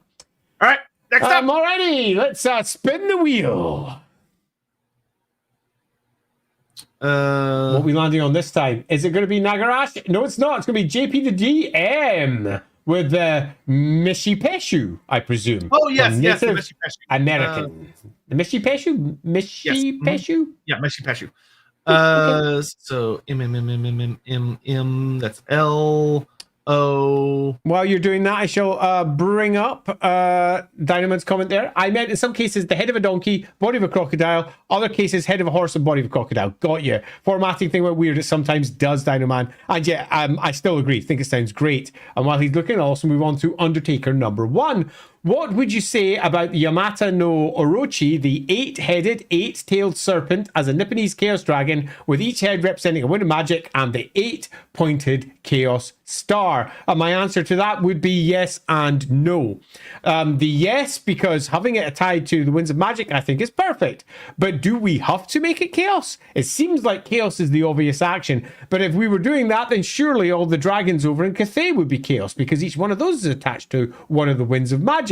There's no need to necessarily make it a chaos dragon. That would be the obvious choice. I think I'd like to do something a little bit different with it if I was going to be using that. Not that I have already considered it for my own games, honest.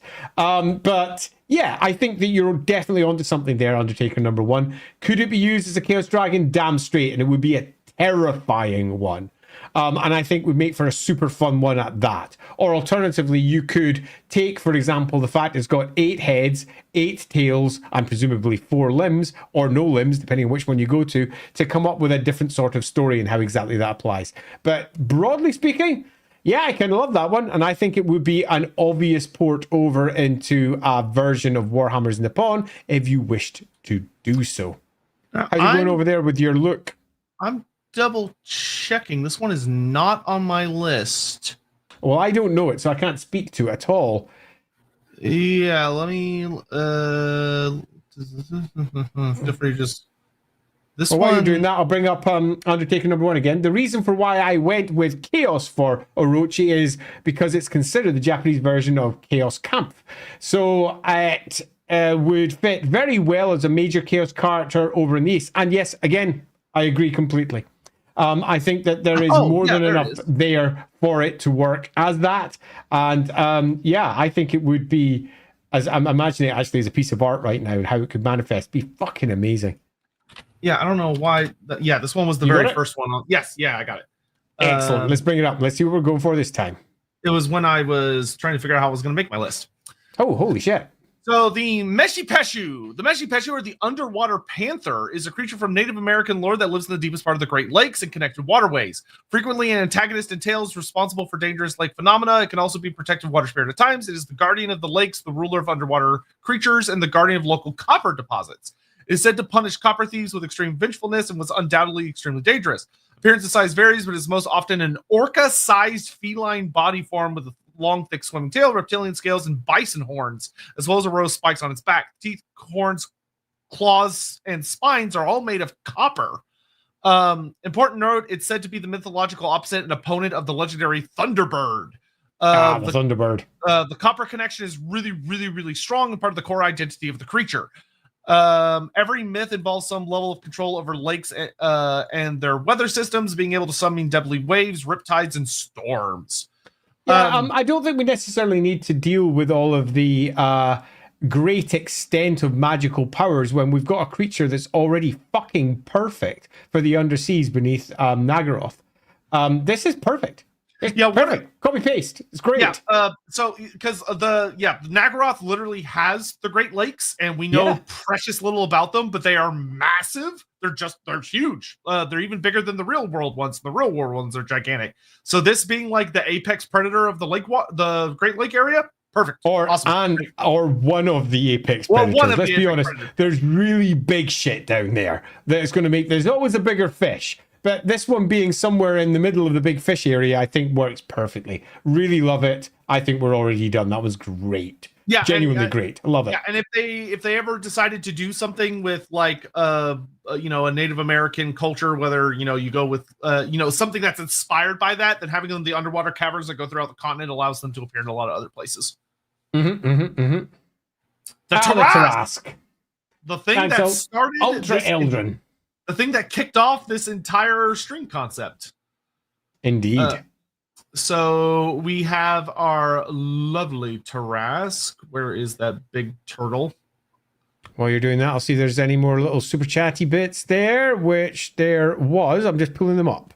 And there. I don't understand the how Mishi Peshu is actually a mythical creature I feel could have a very feasibly evolved in the real world. Basically a cat which evolved to fulfill the niche of a crocodile or alligator in waters that are too cold. In my own art, the scales are actually just like the pangolin scales, which are just hardened hair. And you know what? I agree. It seems to be a natural creature to drop in this area, and I'm a great lover of creatures that feel like they could have naturally evolved in different environments and then making them fit in. Brilliant. Fire Snake 905. Goof Time Tooth Fairy, but it's like 12 foot, moves near silently, and steals all your teeth if it catches you. Crash that orc economy. Yeah, there has been a lot of jokes about this. It's the Tooth Fairy. Run, lads. Honestly, that would be one of the things. Greenskins are actually really, really superstitious. It's one of the things that I always hope people remember about them is that they're extremely superstitious. And the idea that the orcs would have a concept like a Tooth Fairy for like orcs that like for some reason all their teeth start falling out or all sorts of other horrible things, which to them is like the most horrific thing possible, could be really, really fun. All right, so the Tarask. This is D&D has hilariously kind of overtaken the actual original myth as far as D&D making it like a nigh invincible, big pissed off dinosaur cat thing. Sure, but the basic story here is the Tarask, which was originally a unstoppable French monster that was tamed by a saint, but then killed by the fearful locals, which infuriated said saint. Could be a fun monster for Bretonnia, perhaps showcase a different side of the faction. What if it was perhaps a chaos creature that a Bretonian story tells the saga of how it was purified, the lady's might? Nah. I wouldn't bother. I would drop it in heavily as just one of the many big, horrible creatures the knights go chasing in Bretonnia, and I think it fits in perfectly. I don't think we need to be any deeper than that, and then we add individual stories. Bretonnia deserves unique big bad monsters. Agreed, completely, and it currently lacks them, and I think this is perfect for that. So, yes to this. Let's port it in. Yeah, it's just a big nasty beast. Mm-hmm. Yeah, love it. Brilliant.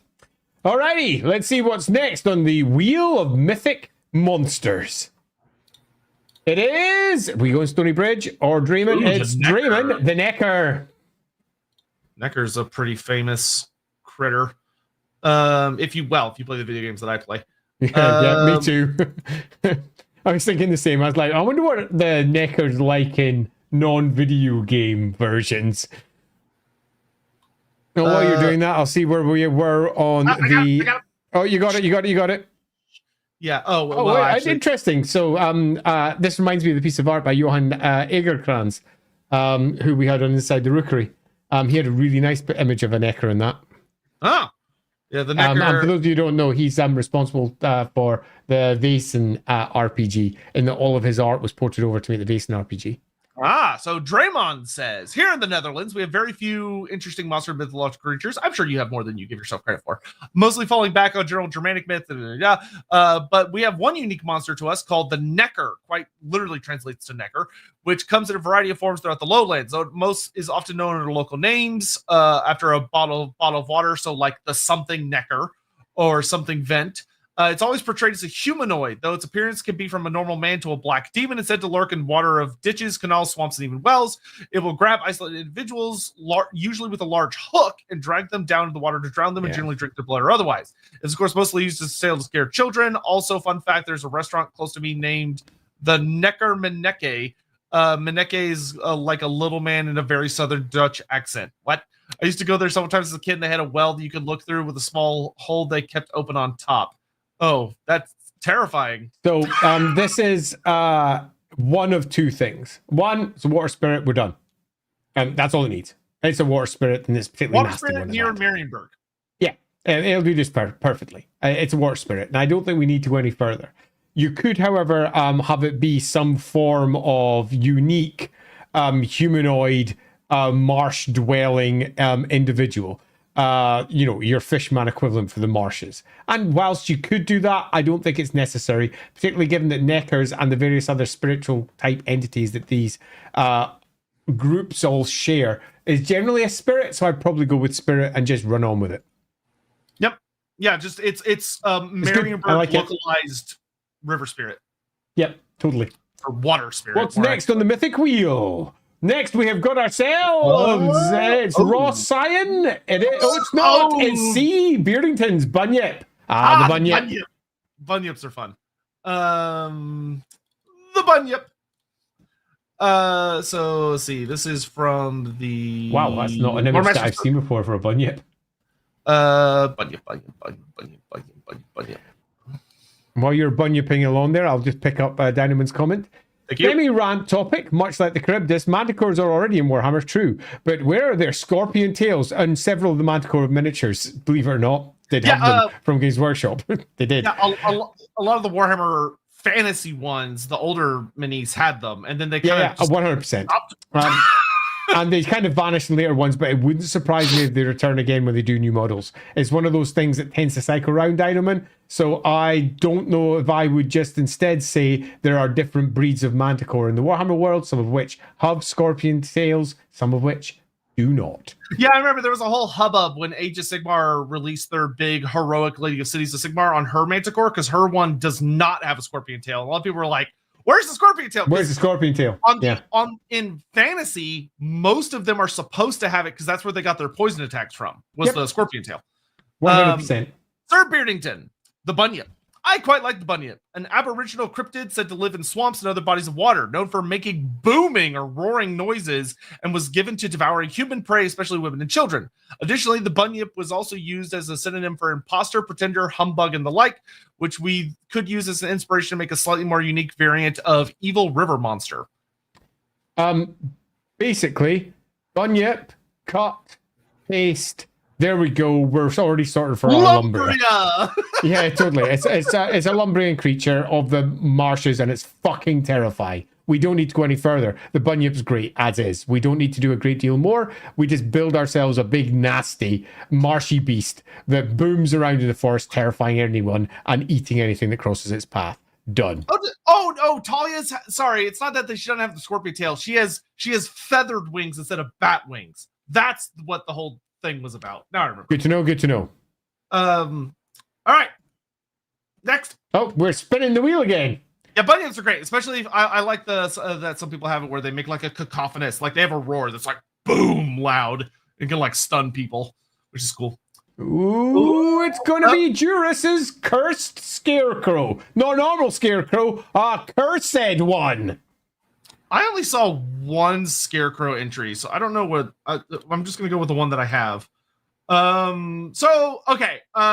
TLDR, this one, y'all are gonna be sorry. While you're looking for that, I'm just gonna bring up this comment from Aldrich. So many river monsters. Yeah, it's very common for anything that can cause you to die to have monsters attached to it.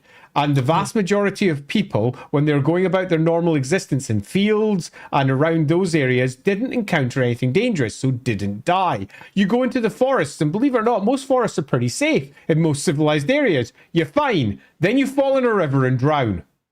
So, rivers and seas and mountains often got any place that's out of it and you can't reach under a normal circumstance is given some sort of spirit. Like fucking hell, this. Fuck me. So Juris, I'm gonna kind of undercut this one, and not intentionally. I'm just stating. That's like Kev Walker. That looks like Kev Walker's. Is that Kev Walker? It could be. I don't know. Look, it's in the corner. Look, Kev Walker. It's Kev Walker. Yeah, I recognize an artist at 100 paces. So we already have scarecrows in Warhammer. Yeah, like big scary ones. There are a lot of them.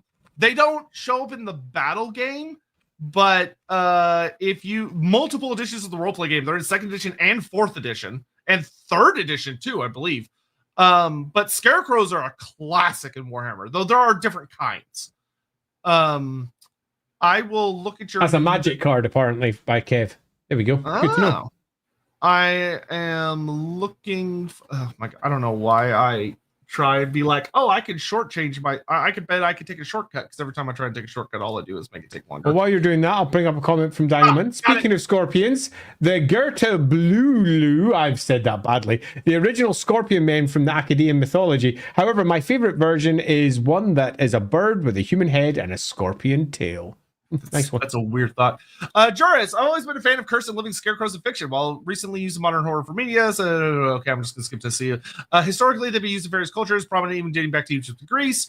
Due to modern day storytelling, prominently use dark tools for nefarious masters, transformed to punishment, are both deserving. We've seen people, I think the extensive use of fears. Yeah, so scarecrows in Warhammer are traditionally very heavily associated with witches and sometimes necromancers, depending on the type of scarecrow. But it is not unusual to see like a wizard make a construct that is, it's a scarecrow that is either made with like out of various elements of wood or metal. They use all sorts of different materials. There's even a lot of them have a cool little thing where they have like the thing that the wizard uses to control them is usually in their chest, or like a little thing worn around their neck or in their head. And they're functionally impossible to put down unless you destroy whatever it is that's binding them. You can cut them up and they'll fall down, but it's still possible to animate. But they're a classic Warhammer monster. Classic. Yep. Nothing else to say. Agreed. And just to bring up this one from Hippopotamus. This is just true of any naturally dangerous area. Our ancestors invented ways to scare us from going into places that would be hazardous to traverse to keep us alive. Yeah, you're right. 100%. Oh, this is the one we had earlier that I didn't remove. I'm glad it came back up, because we're not doing that one again. I didn't get to remove it, and every time I saw it spin round, it annoyed me. Now I can remove it. It's gone. I'm happy that came up. Now we get our actual result, which looks like Taurus, perhaps? Is it? No, it's Nagarash, the monster of Monty Python. Which one? The one. Is it the rabbit? Yes, it's the rabbit. We basically covered this. Or is it behind the rabbit? I'm not even gonna bother pulling it up. So the rabbit we already talked about. We already talked about rabbits. It would just be like a horrible rabbit. And the fact that a rabbit gets popped up in Monty Python when one views just how awful those rabbits were in the various marginalia of ancient medieval scrolls, it's no surprise that they went in that direction. I think it absolutely fits. It's not the one behind the rabbit. It's not that skull. It's the rabbit itself. And as we said already, cursed rabbits or rabbits that have been changed do fit Warhammer surprisingly well. Are you sure? Because no one posted that image. The only Monty Python creature that was posted was the rabbit of Kerbanog. But feel free to correct me if I'm wrong. But if it's the monster in the cavern, that thing's literally just like a big fucking Jabberslythe. It almost looks like a Jabberslythe. Jabberwock. I know what I said. Alrighty. So, wait a minute. It's me, isn't it? Let's pull that. Huh? Yeah, I was sitting there going, what are we waiting for? Oh, we're waiting for me. What are we going to get next? We're going for Mr. Shipperak. Shaperak. Oh, the new from Japanese folklore. Yes. Nue. Is it Nue? Is that how it's pronounced? I don't know. It would the way the Japanese like to do their words, I would assume so, but you know what they say about assuming. Yeah. This one is from the Loremaster of Sotek submissions. I'm gonna go check it up, see how it's pronounced. Nue. Yeah, Nue. Good one. All right. I will, Mr. Fucking look at that thing. Mr. Shapirik. I will go for the Nue from Japanese folklore that are monstrous chimera described as having the head of a monkey, the body of a tanuki, the limbs of a tiger, and the tail of a snake. They have a horrifying bird-like cry that is said to be the bringer of omen of misfortune and impending disaster. It's also said they can appear from a black cloud. There's a story of how one was haunting an emperor in the Heian period who fell ill with medicine not healing him. This was until the samurai Minamoto no Yoshii was summoned to deal with the evil spirit. One night, Minamoto heard the bird cry coming from the black cloud, fired an arrow into it, which killed the Nue. The emperor then made a full recovery. The samurai was rewarded. Cool. Yokai spirit. I'm not even sure it's a yokai one, is it? No, actually, I don't think it is a well, I mean, I'm pretty sure it's not. This is just one of the cryptids, I think. From www.yokai.com. Yeah, I'm pretty sure it's not a yokai. At least that's for unrelated reasons. I may have read this one already, and I'm pretty sure it wasn't yokai. So on our side, we categorized it as a creature and a cryptid. And I think that with a better picture, as much as I love this one because it's very true to many of the descriptions, but I think with a more Warhammer-ized version, we get ourselves a really nice cryptid. And we don't need to probably go much further than that. Just a big cryptid. Yeah, I would especially love the idea of a creature in the pond that can literally... okay, some chat's saying it's a cryptid, apparently. But... Are they? Yeah, cool. But, I mean, either way, you could have it... You could work it either way. But the idea of... It says it's yokai in Wikipedia, apparently. So there we go. Yeah. Works great as a yokai. Also works great as, like... You could just make it also, like, a monster that, like... can hunt from clouds, which would be very fucking spooky. Because man, you think clouds are safe, and all of a sudden, monkey chimera thing. Yeah, with the body of a raccoon dog. Yeah. Perfect. They let's roll that one over there. God, they love their tanuki. I mean, I will say, I actually really love the idea that it doesn't allow healing. Like, the idea that it would repel Gyran is super spooky. Oh, the eye from Alien Earth. Oh, the eye from Alien Earth. Fuck me. I fucking hate that thing. Love it. It's a better 40k monster, though. So if you haven't watched Alien Earth, this thing's fucking awesome. Yeah. Have you watched it, Sotek? No, I've never watched it. Okay, so I'm not going to give any spoilers because I recommend, in a rare recommendation for me, go watch the show for this thing alone. Fuck the aliens. Watch it for this. You'll see it in the first couple of episodes and go, what the fuck is this thing? And then you'll watch it and you'll go, what the fuck? I don't want to spoil you all. But what I will say is that Professor Sharp's opinion, the eye is the MVP, is fucking spot on. Just think of an eye that wanders around on its own little spidery legs and at least gets you going. Instead of describing the creature, I'll go to what the actress said about it. She saw their first mock-ups of it and went, okay, yeah, that looks pretty cool. And then she tried to imagine what that would be like, because obviously they didn't have a real version of it running. And then she saw it on screen. I went, because it was fucking awful.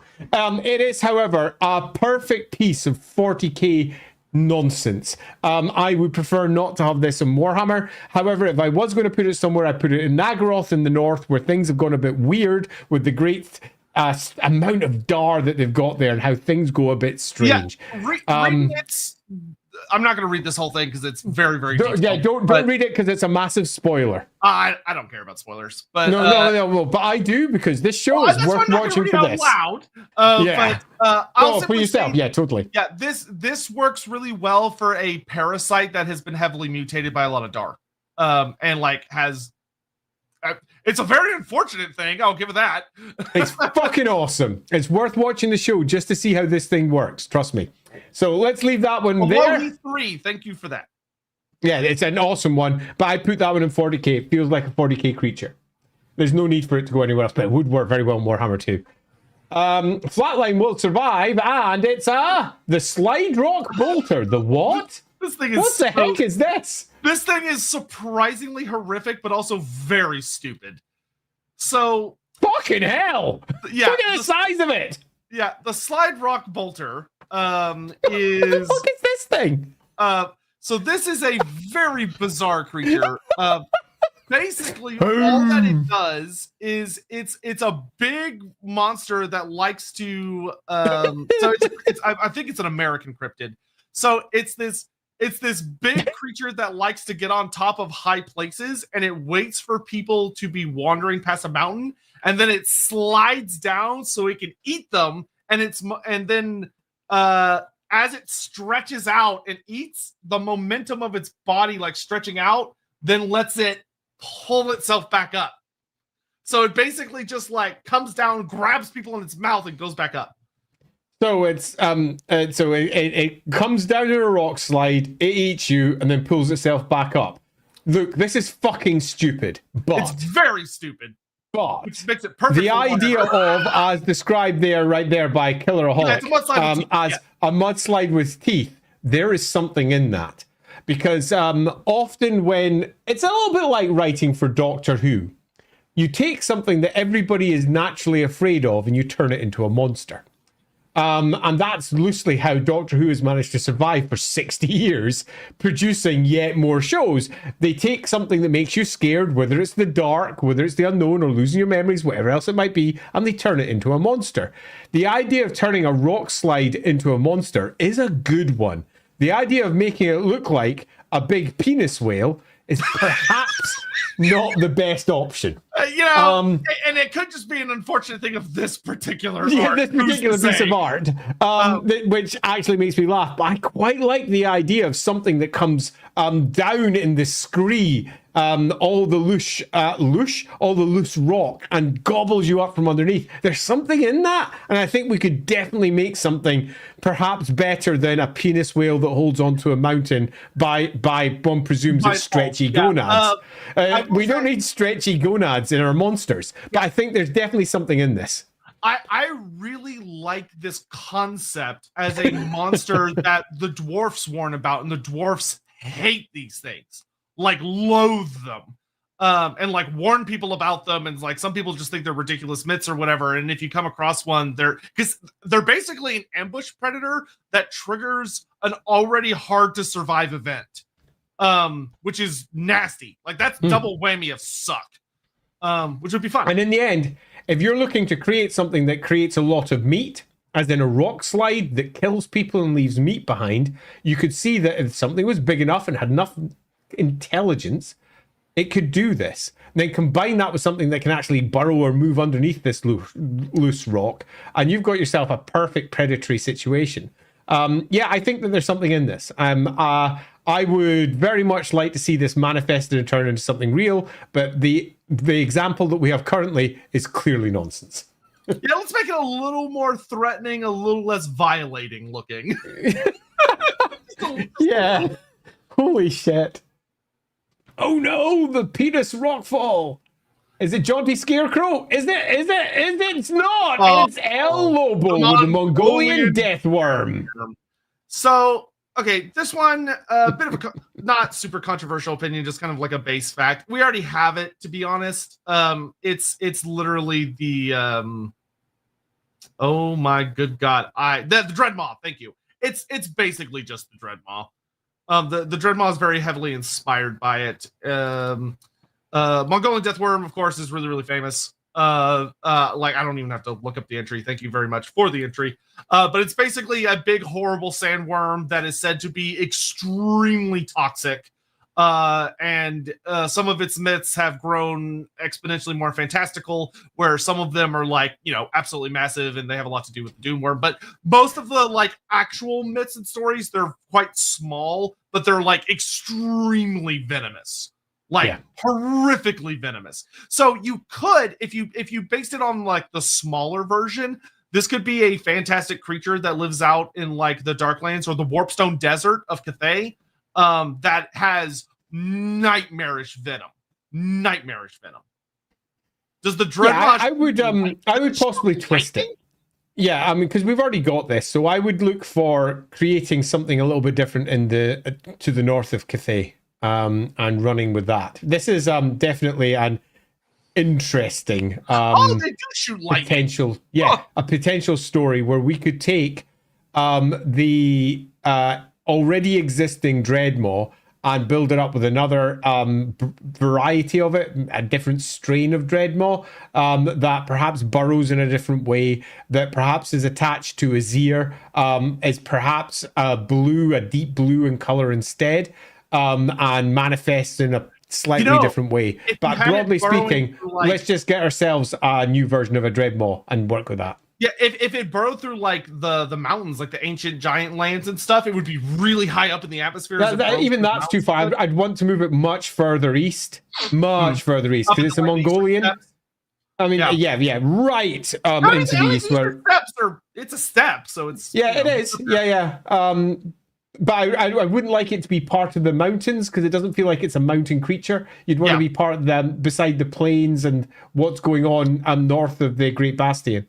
Yeah, you know what? I would actually love if it somehow managed to have some version of being charged with Azir, because that would help support how the Cathayans interpret Azir as the meteor wind, the wind of stone, as opposed to being more. Yeah, I like that. Okay, you're winning me on that one. Okay, you're also winning me towards moving it towards mountains now as well. Yep. Okay, winning me around. Good job. Yeah. It would allow it to be different. It would. Yeah, I like that.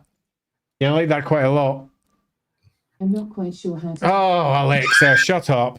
She's talkative today. Yeah, she really is. It's the third time she's woken up for me today. Yeah, she was interrupting our meeting earlier. It was crazy. Henri, Harm, is it Harm? Krat from Estonia. Yeah, is it Harm? Yeah, if you're out there, Henri or Henry, depending on how you pronounce it, is it Harm or Harm? I'm super excited to know, because I love to see how diacritics are used. While you're doing that, I shall pull up a quick comment or two. Freaky looking. I believe we might be there. Fun fact about the bunyip: they may be inspired by the Diprotodon, a gigantic relative of the wombat. Wow, really? Huh. I mean, okay, that was 1.8 meters high at the shoulder and weighed up to, fuck me, that's a heavy one. 3,500 kilos. That's 7,700 pounds. As much as it would be kind of cool, I'm so glad we don't live in an age of things being as fucking big as they used to be. Megafauna is scary.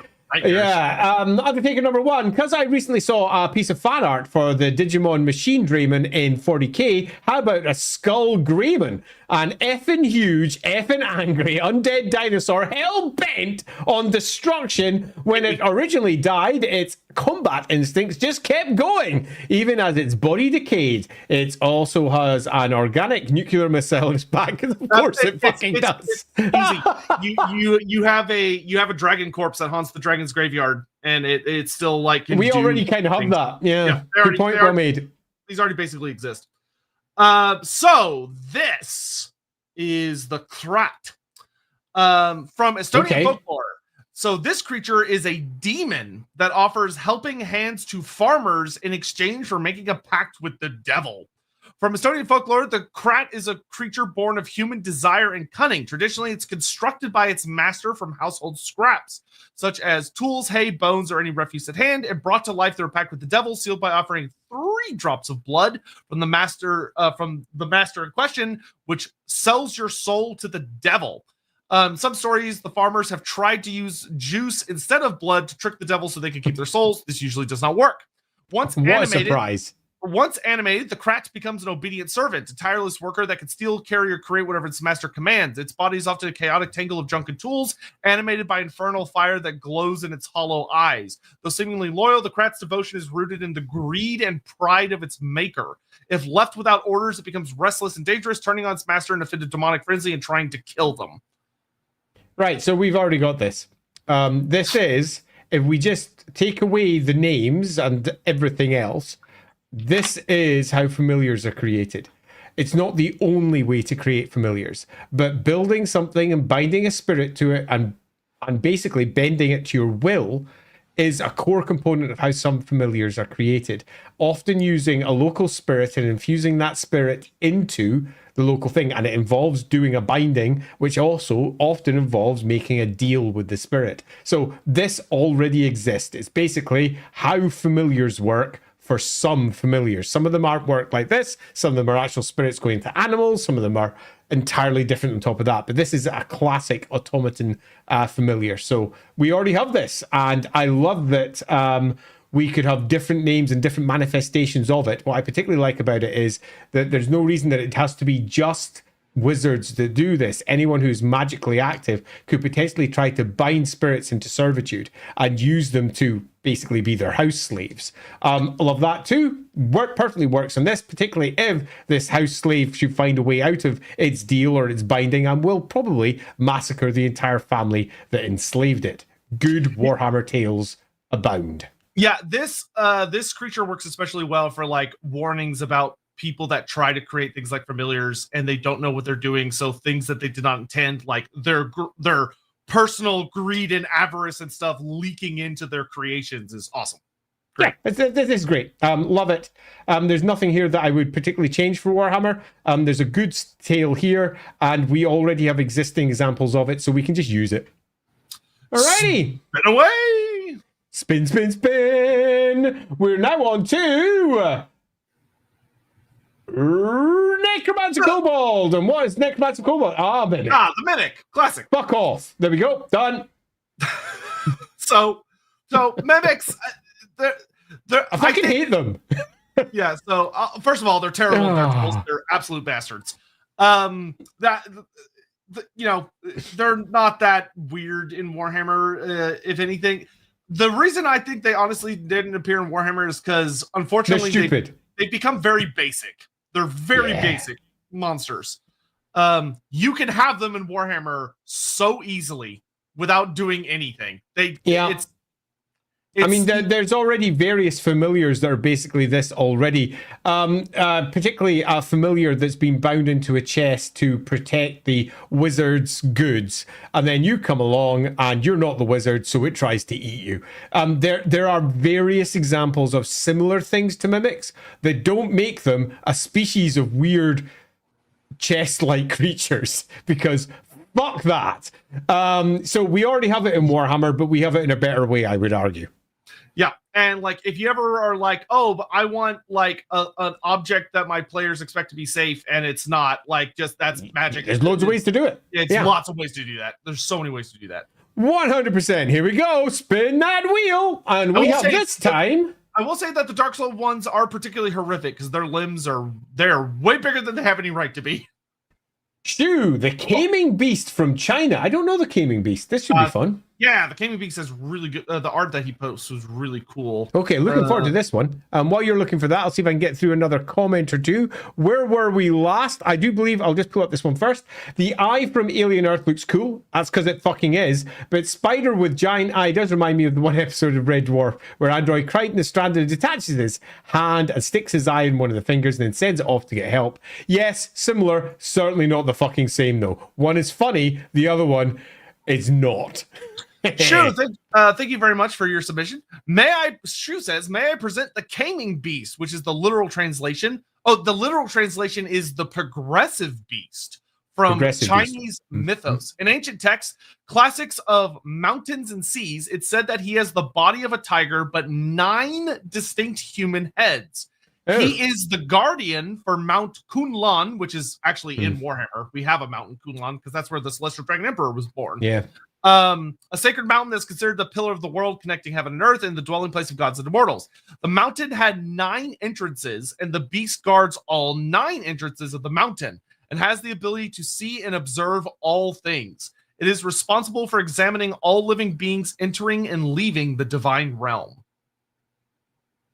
Right. Long story short, sure, but it does sound like a single entity rather than anything else, like a big spirit that lives in a particular area.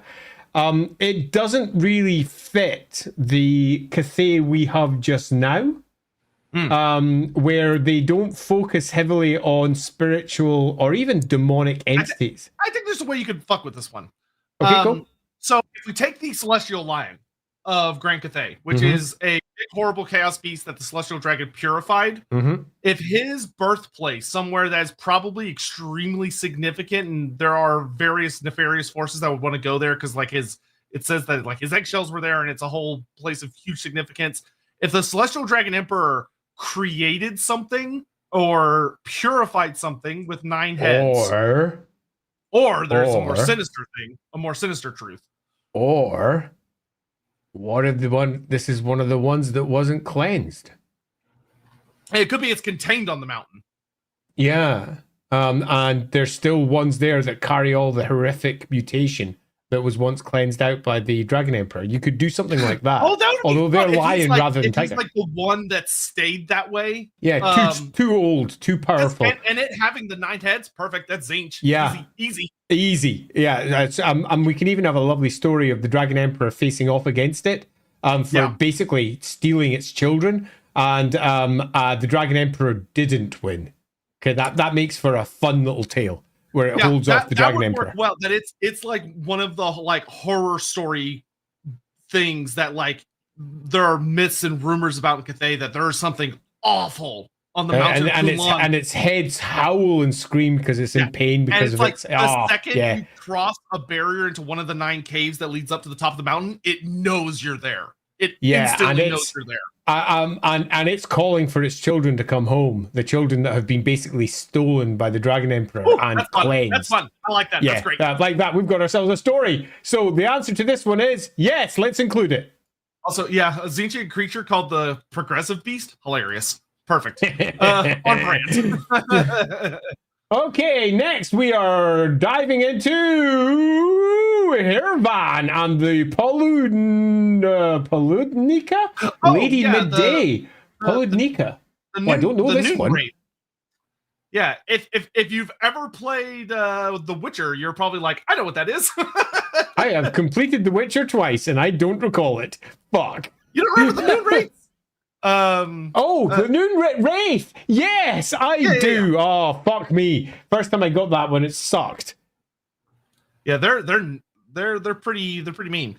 Let's see. So that is from the LAWhammer side. So so is that Povodnitsa or Poudnitsa? Sorry. He actually included pronunciation. So it's he did. Povodnisha. Povodnisha. Okay, Povodnisha. Cool. And we're almost certainly pronouncing it wrong. Thanks though for trying to help us terrible speakers of foreign languages to us. Thank you for the entry. Known as Lady Midday or the Noon Wraith, also sometimes known as the Noon Witch, from Poland. During harvest, on the hot days when the sun was the highest, you had to stop work and seek shelter, hide children in the shade, not let them out, and leave the fields and get under trees to avoid the Noon Wraith, stalking and hunting the crops.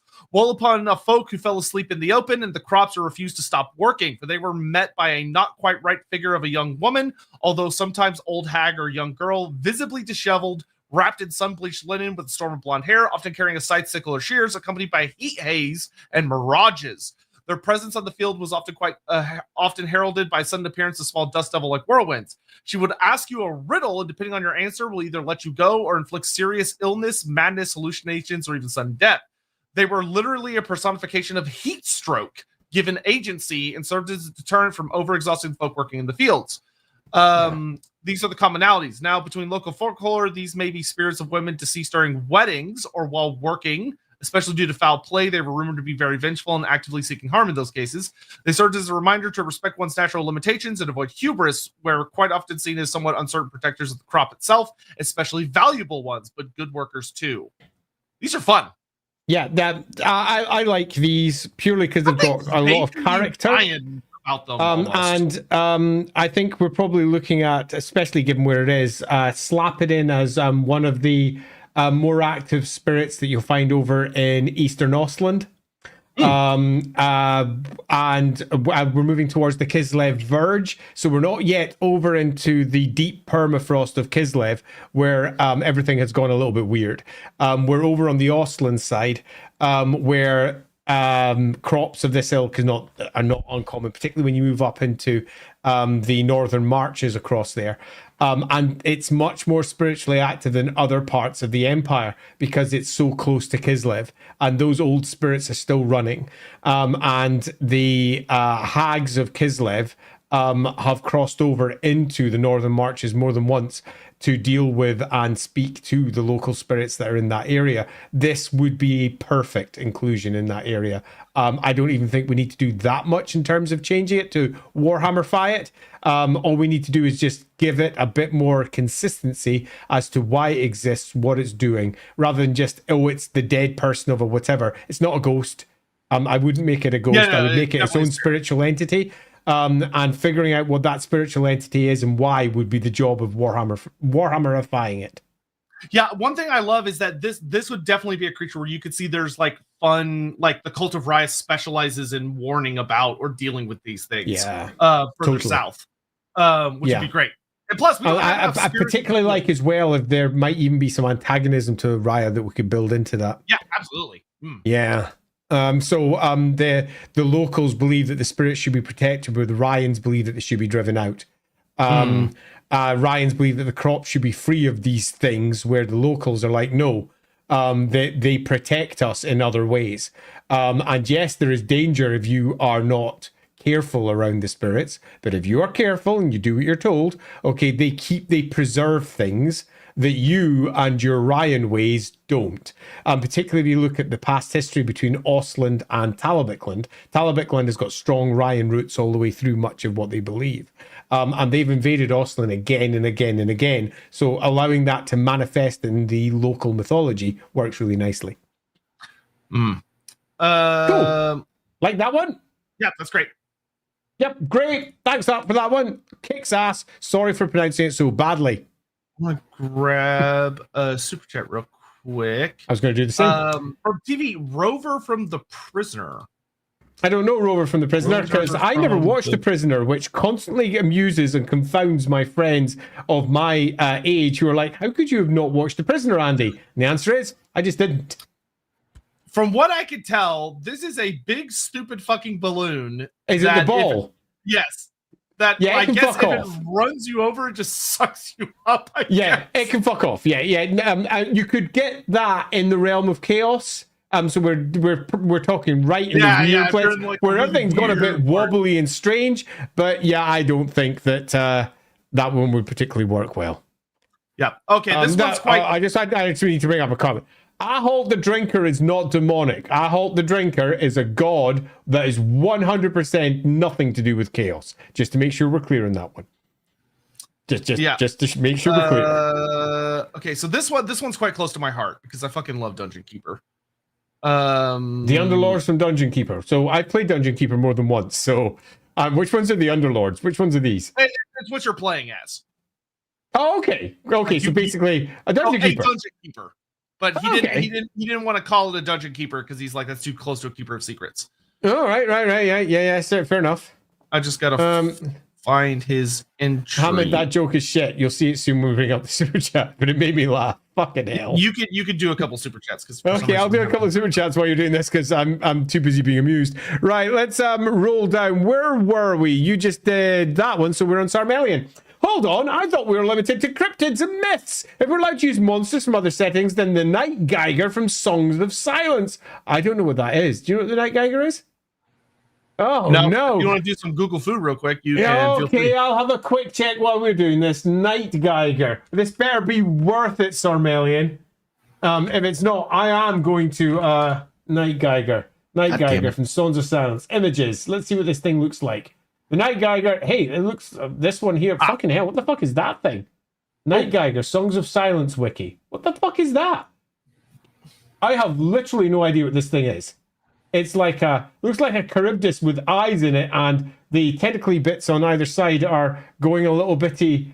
That literally just looks like a slightly different Charybdis. It looks like a Charybdis, if I'm being honest. Yeah, it looks like, because the Charybdis even has the mouth and the chest, which a lot of people don't realize, but it has the big chest mouth. Yeah, totally. So appears that we have a Charybdis. So thanks for that one. It looks like a. If you've got any other details about what it does, do drop it in the chat. Alex, about an hour behind the Charybdis. Perfect timing. As it turns out, when you get to this comment about an hour away from now, you'll go, ho, ho, ho. My comment was not so out of sync.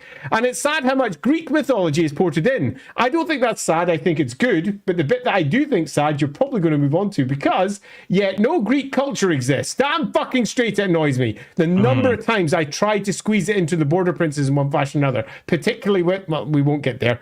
I've tried.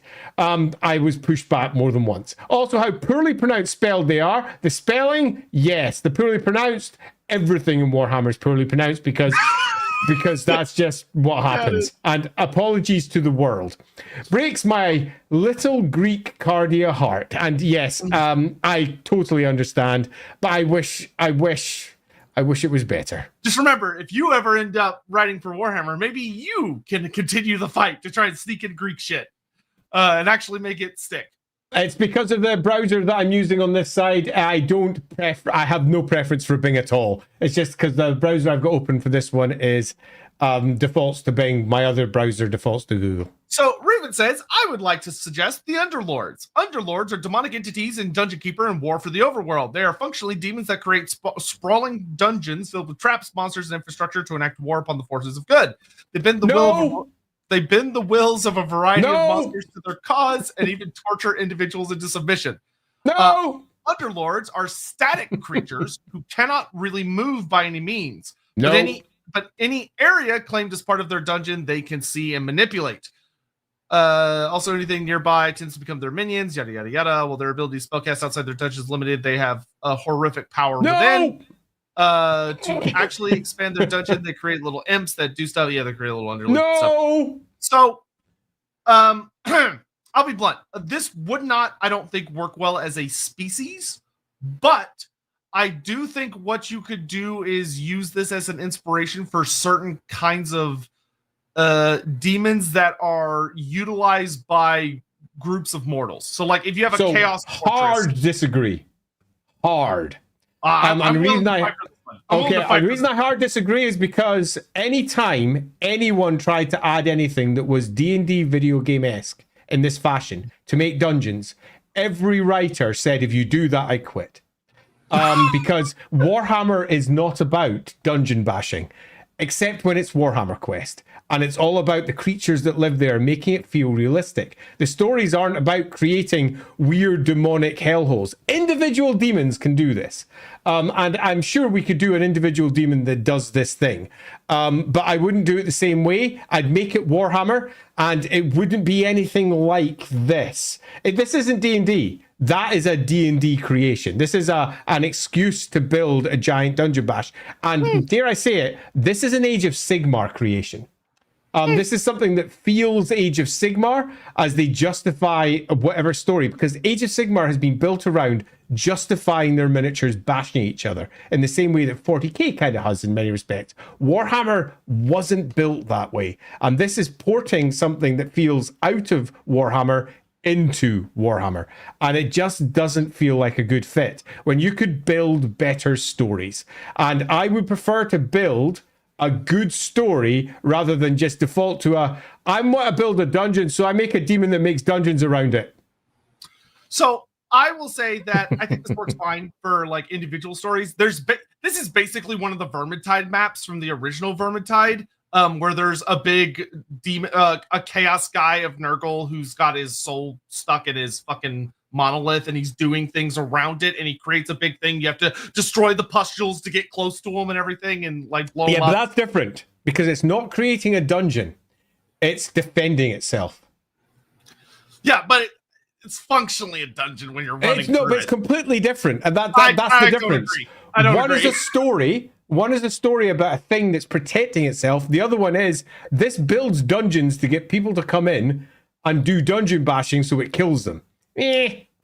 So what I'll say is, if your last suggestion about it being for a chaos fortress, if you wanted to have a singular chaos fort, I wouldn't make this a regular thing, but if you have a singular chaos fortress that exists somewhere in the chaos waste, where at its heart there's a big horrible demon that's imprisoned there, and it's able to affect things within a certain radius, and it tries to influence. See, that's great.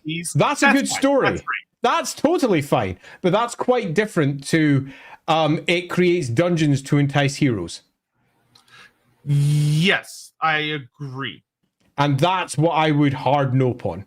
It's nothing to do with trying to drag in heroes in that. Let's justify us having a game of D&D. It's got a proper story. Yeah, Grizz, the sleeper is not dissimilar. It's not dissimilar. Yeah. Though it's as long as you got a good story, suddenly it moves from no to, yeah, you got me. But it requires a strong story to justify it. The Silver Towers in AOS are literally D&D dungeons. They are. Yeah, the Silver Towers are also in Warhammers, where they started. The Silver Towers are a Warhammer thing that just got ported over. But the Silver Towers in Warhammer were, again, completely different. They weren't. Yeah, the AOS ones are literally floating D&D dungeons, because the Silver Tower board game is a dungeon crawler. Yeah, played it many times. Yeah, it's fun. Yeah. Fun enough game. All right, spin it. Oh, shit. Spin. Also, no! As a species, no. As a specific circumstances, absolutely not a problem. Oh, it just creeped over there. Oh, my goodness. Siegfried. The Glosson from Sweden. Siegfried, is that Glosson or Glosson? I'm not sure. I'm so fucking. Don't come to me for pronunciations. Oh yeah, this one's like the evil pig monster. Evil pig monster. I'm already smiling. Yeah. So here we go. The Siegfried KKP. Thank you very much. So he decided to look for a local creature to the area he's around, and found the Glossin, the feared ghost pig / boar / swine. The Glossin is a, I'm not going to try and pronounce that, but translated to English is a nature spirit from the south of Sweden. Let's see. It's also had rare sightings across other parts of the country. Its origins are mostly unknown, but some believe that it was either related to... some believe that it's related to a boar that was once ridden by the god of Freya, brother of Freyja. Freyr, I guess. Jim Weller. Yeah, I know, man. Doing so good. Okay. Trying to get down here. Descriptions. So Glossin is a individual, not a species. So Glossin is often described as a big white sow with burning or glowing eyes, sharp tusks, and a back formed as a saw blade that glimmers like fire. Other descriptions claim she has 100 eyes all over her body that glow like the worst fire imaginable. Holy shit. She's also been described as spewing fire from her mouth or just being a giant fireball. She also has the ability... It's a big giant mutant pig from Norska. There we go. Yeah. She's able to go invisible like many spirits around here. She mostly lives in Karen's fields and is roamed about country roads. If you encounter her, you better cross your legs. Otherwise, she will run in between your legs, then impale you and force you to ride her into the darkness where she will kill you or slice you in half. So basically, if you don't cross your legs, she'll kill you. Yeah, sure. It's a giant mutant pig. I don't think we need anything particularly special for this because Warhammer is designed to create creatures like this. Yeah, and when we're up in Norska, some sort of big horrible one that's up in the mountains in Norska, yeah, that'll do fine. Yeah, it almost kind of reminds me of the black sow of one of the Bretonian places. Oh yeah. They have a big black pig. That's big massive black pig. Yeah, totally. So the answer to this one is absolutely yes. There's a big, massive mutant pig in the north of Norska, and it sucks. Yeah, I will say there is perfect. Something very funny to me about a pig that if you don't crush your legs fast enough, it cuts you in half. That is super funny. Yeah, there is something to that. We're coming close to time, so we'll need to dive through a few relatively quickly and also get through our Frankie, the LAWhammer. LAWhammer. Is it hair? Is it here? I'm not sure. Let's see. Here. How many have we got left? A lot. We got a lot. we'll probably do a part 2 at a later point. This one. So. This one's kind of weird. Well, this looks interesting. Yeah. Oh, god damn it! No, I didn't want to click that. Go away. Go away. Go away. Let's see. Here. There he is. Frankie, let me tell you about LAWhammer, a monster from Quebecois folklore. Translated version from Storybook. Also known as the long-tailed beast. The hare was once most often seen around lumber camps in northern Quebec. However, it was reportedly sighted in 1912 in broad daylight near places don't care about that. Unable to clearly describe the creature, the most notable thing about it is it has a 2-meter long tail covered in red fur. Sure. Other people that have seen it say it's always nearly impossible to identify. Legend has that it was born without a father or a mother. It merely created from a world of darkness for the sole purpose of tormenting the living. It's supposed to appear every 50 years on a night of utter darkness. Those who met its gaze, anyone that meets its gaze instantly vanishes and leaves no trace. Anyone that has ever attempted to hunt it vanishes and leaves no trace. The unique beast is only recognizable by its tail and still prowls the northern forests. It hides, perfectly blending in with its surroundings. It remains an extreme threat and is blamed to this day for campers that go missing under mysterious circumstances.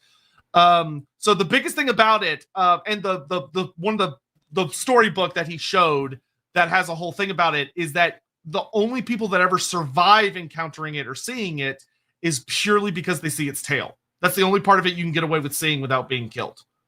Sure. Okay. Well, this is this sounds like a Forest of Shalom beastie that we need more detail for. Yep. I mean, there's little else we can say. We've got, the tail and what else. But I definitely think I could build this one up into something super fun for Britonia.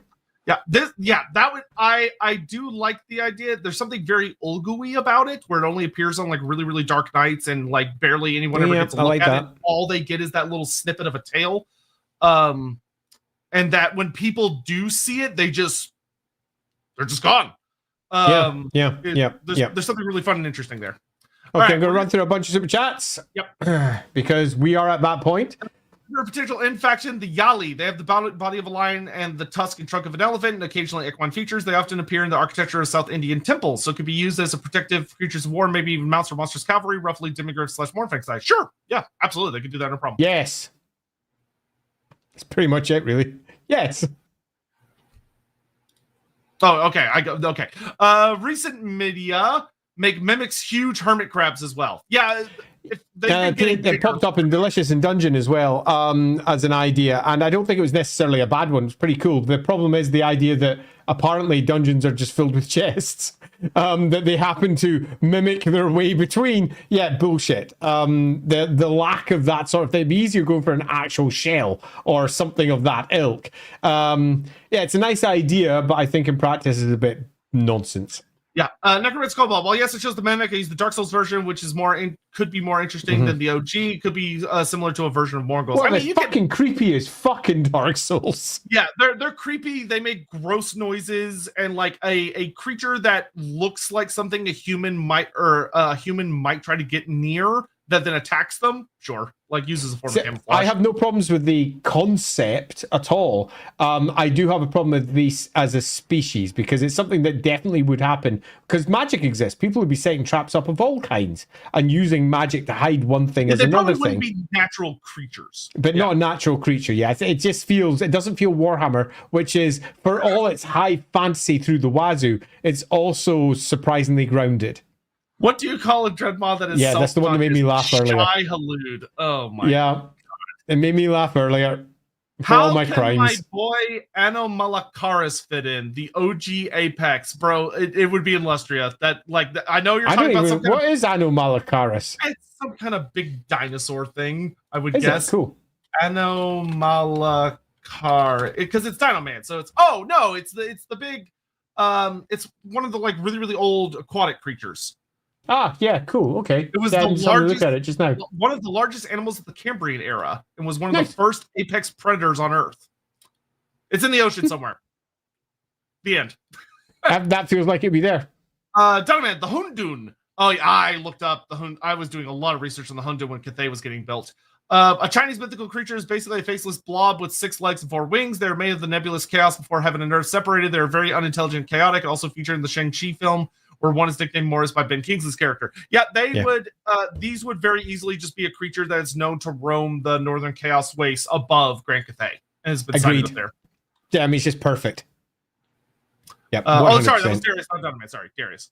Okay, I think we got time for like 2 or 3 more. Yeah, I'm jumping on them straight away. Quite excited to see if we can get through a few more before we're on time. Morning contestant, looks like we've got you. Ooh, maybe not. Yes, we did. The Church Grim. Oh, this one is pretty straightforward. We kind of covered this earlier. It's black very dog. Similar. It's a black dog that is more tied into cemeteries and stuff. We're going to tie this in with our earlier answer because it works fine for that. Okay, cool. Because we're late in the day, we'll just carry on fast. Let's pull up. I know they're not exactly the same, but what we talked about with the black dog earlier, I think would still work well for it. There might just be like more peaceful versions. Beefo Color King, is it going to be you? Looks like it. Bigfoot. Oh, Bigfoot. So Bigfoot, to put it very bluntly, Bigfoot would work fine. Big, massive mammalian creature in Nagaroth that eats people. Yes. Yep. They're big monkeys. Or big gorilla creatures. Because I mean, similar creatures used to exist in real world history. They would literally just be big mammalian creatures that haunt the and as already been put up, some equivalent to a troll, and in fact, attached to a troll, it totally makes sense. Hairy troll, all of those comments loosely make sense. If you wanted to make them yeah, a part of me would love for them to kind of be their own thing, but I you could also agree. make I would prefer to make them their own thing because I don't like combining this stuff too much. Make the trolls the old world variant, but broadly speaking, yeah. Yeah, give the Dark Elves something where the Dark Elves are like, yeah, we don't go out in the forest because it sucks. There's like some really mean shit over there. And Beer says oh my goodness, I don't know that. Gorinich? Gorinich? Yeah, so translates to fireworm. I'm almost certainly pronouncing that wrong. Oh, look at that. It looks like a flying hydra.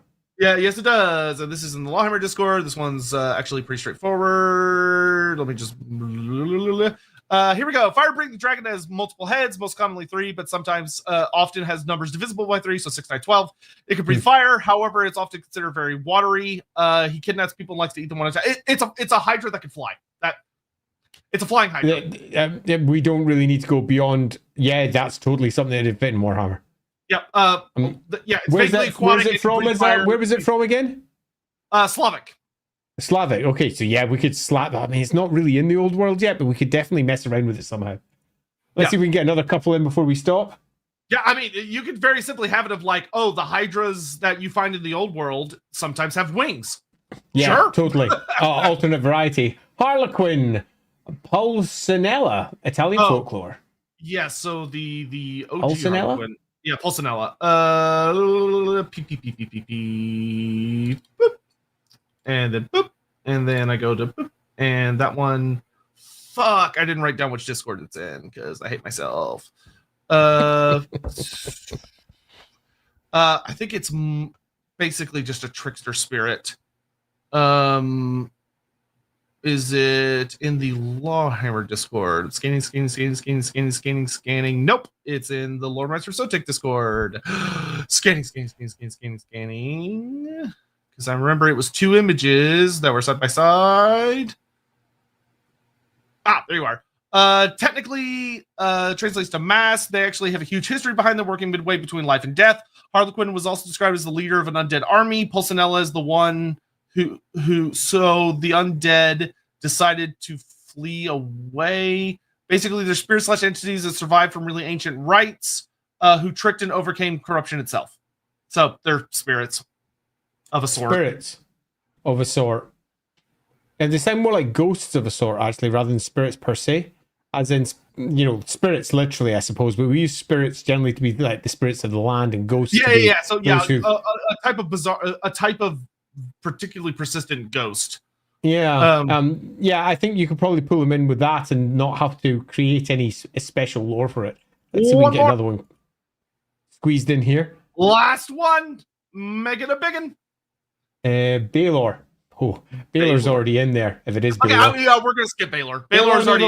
Baylor of the Evil Eye is already in there, tied directly to the Fimmer. Yeah, he's a god of.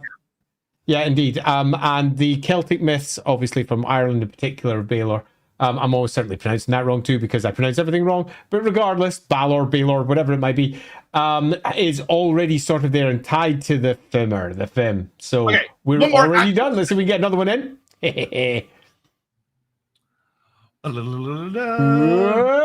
It's Cat Mark saying what on earth is this? The Bona? Oh no, it's moved on. The Boy Dragon, the Jersey Devil. I don't know the Jersey Devil. I mean, I've heard of it, but that's about it. The Jersey Devil is be a pretty easy translation to Warhammer. I don't know how the people of Jersey came up with this fucking thing. Jersey Devil. Yeah, I was hoping we get the Stallygaster too. I might squeeze in here at the end just for fun because multiple people submitted it. Keep it for next time. Keep it for next time. True. Yeah. Sure. Where the fuck is Jay? Is it one of the ones that... Oh, no, it's one of the ones that was the wrong file type. So I have to convert it really fast because it was a fucking WebP file. So let me do that. There we go. That's translated. Now I just got to reopen this. Nope, not that button. Please, no, don't do that. Okay, there we go. Jersey Devil. Got it? Yeah, there we go. Okay, here we go. Oh, shit. He's on the... Yeah, it's like one of the few American cryptids that's not kind of... This is something quite fun to end on. Look at this fucking thing. Yeah, it is. It's a fun little thing. The Jersey Devil. So this one the Jersey Devil is an individual, not a species.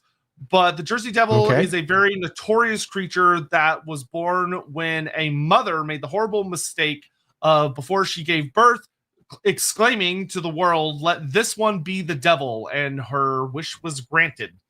And it is a creature that has haunted Jersey for hundreds of years, and many believe it to be the spawn of Satan with a human. And it has a bunch of composite various body parts and is a horrible creature that haunts the Pine Barrens of New Jersey, where it is a winged, goat-like draconic creature that is sometimes said to breathe fire, and it haunts the forest and is like vaguely invulnerable and immortal. Oh, okay, so it's tied to humanity. Then we are looking at, yet again, a mutant. Warhammer has this. What I could see for this being cool, though, would be what if there was a slave of the Dark Elves, a human that called out to anything. Yeah, I mean, you could build a good story for why the mutant occurred. Yeah, absolutely. Yeah, the gods were like, okay. Yeah, 100%. I think that works particularly well. I mean, ultimately, I think is a nice little concluding point to this in general. The Warhammer world works best when you tell a story. That's it. When you're telling a dark, grim little tale that comes with something that makes you go, ooh, and then have a think about what caused it to occur. And Warhammer works at its least best when things are just added for the sake of adding them. And whilst much of what we've discussed through this thread might sound like we're just saying, oh yeah, let's add that just for the sake of adding it, that's not what we're doing. What we're doing is we're looking at each one and going, yeah, that makes for a really cool cryptid for this area, which doesn't have much. There's also a big hole sitting in the lore over here. That looks like a really good thing that we could plug it with. While sometimes we say, yeah, that monster is just clearly a Warhammer mutant, because that's how it works, because so many of our mythic tales are tied to something like this. Certain person does something and it all goes wrong, and here's the monster. And that is already a core component of Warhammer, and it is chaos turns them into something else. Oh, what's this? Yeah, so the Jersey Devil is very heavily believed to literally been a story of people shit talking about one another during the American Revolution. That's actually quite cool, and I think makes for arguably a more interesting story to build from. And I think that ultimately that's what we should be doing. Building cool fucking stories with whatever it is that we're adding.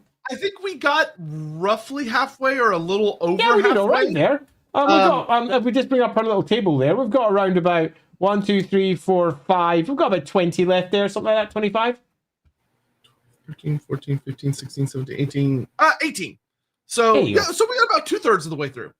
Yeah, we did all right. Yeah, so that's not bad. So thank you all. This was kind of just a fun little experiment. This was just for funsies. So hopefully you all enjoyed it. This was just a little experiment thing. We will at some point come back and finish it relatively soon. So we might do it next Wednesday or the Wednesday after. But we'll come back and finish that up pretty quick. Probably next Wednesday just to get it out of the way. But we do have an announcement before we go, before we wrap up, which is that this Saturday at 10 a.m. CST, 4 p.m. BST, when me and Andy will be streaming our hot takes and headcanon. I'm looking forward to that one a lot.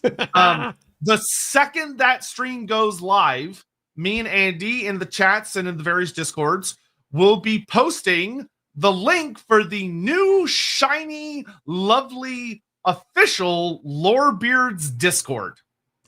Yeah, this is going to be super great because we'll finally be able to collate all of our chat in one place. Because as it currently stands, you may have noted we split between, as this stream I think made very clear, are posting on one side with LAWhammer and on the other side with the Loremaster of Sotek channel. So we're going to pull it all together in one place to make it super easy to find.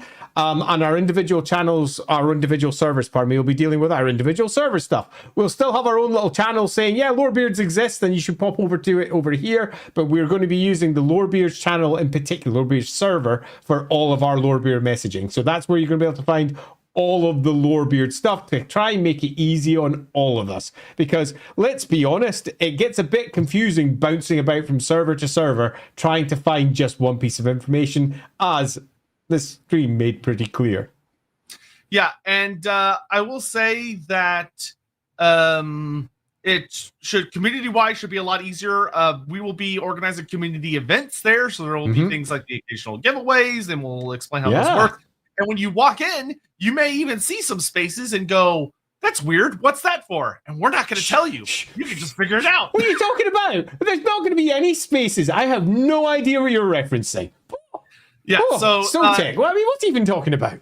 It should be a good time. I'm going through the last little things to make sure everything is up and running tomorrow. And it should have like a really nice, smooth onboarding process. So you'll just see the things you want to see and won't have to deal with like a big, messy Discord. It should be much more organized than my Discord, I'll tell you that. Certainly more organized than LAWhammer, that big sprawling crowd of topics. We tried to condense it as much as we could. So hopefully you will all enjoy that new landing page and have a community space where you can meet with people that also enjoy Lorebeards, and y'all can all enjoy one another's presence. Yeah, and I'm going to end with one little tiny request as well. As you're sitting out there going, oh, this sounds quite nice, there's something you can also do for us. Not yet, not until we have the new Discord, but one of the first things we're going to ask you to do when you move into the new Discord is name yourselves. Who are you all? Are you beardos? Beardlings? Beardy folk? Beardy McBeard faces? Who are you all? Because we're going to have to decide what to call you, and we figured the best way of doing that was to let you decide for yourselves. So we're going to be asking you to do that. I know that some people already have preferences for things like lorelings or whatever. If that happens to be, believe I'm not going to say who that was because I literally almost ripped him a new one for saying it because it made me laugh. But you might like lorelings, you might like beardlings, you might like, I don't know, something completely different. You might just like, assholes. Who knows what you prefer? I don't think that would be a good choice if I were you. It's entirely up to yourselves. So that being the case, we're going to be opening that when the new Discord goes live on the Saturday. So we're going to be asking you that as one of our very first questions. What would you all like to be called? I don't know what the answer to that is. Where are the assholes? Yeah, totally. No, I'm the asshole because I said it. Yeah. So, that'll be preferential. Like the first big discussion that we have on that server, and it'll be a fun time. Yeah, totally. So, and then we'll probably do a big vote and decide which one it is, and we'll see where it all lands. Yep. And with that, we are out for today. Just going to grab this last little thing from Down a Man. Last minute, unusual thank you. Because you didn't stream last Saturday, I went for a walk, ended up at the seafront at sunset, and ended up seeing one of the best sunsets I've ever seen. Sky was like cotton candy fire. Oh, that's lovely. That is just brilliant. Lorebeards, bringing people in touch with nature. By not doing what we... Not doing the job. Yeah, delaying a stream. Awesome. Okay, thanks all. You all super rock. We will see you on Saturday at 10 p.m. UK, which is not 10 p.m., 4 p.m. UK, which is, I believe, 10 a.m. Central Time. Yes. Yeah, 10 a.m. Central Time, 4 p.m. British Time, the usual stuff, just on Saturday instead of Sunday. But we'll also, I don't know what we're doing this Sunday. We need to figure that out. So we're going to go ramble about that because we forgot to do a poll last week. Oops. Yeah, so we're just going to decide. You're going to get what we want to do. God damn it. All right. Anyway, we'll see you guys on Saturday. See you all next time. Bye. On Friday. So. Cripes. Oh, it's going to be a good one. I just remember what it is. Anyway, we will see you all later. Bye-bye.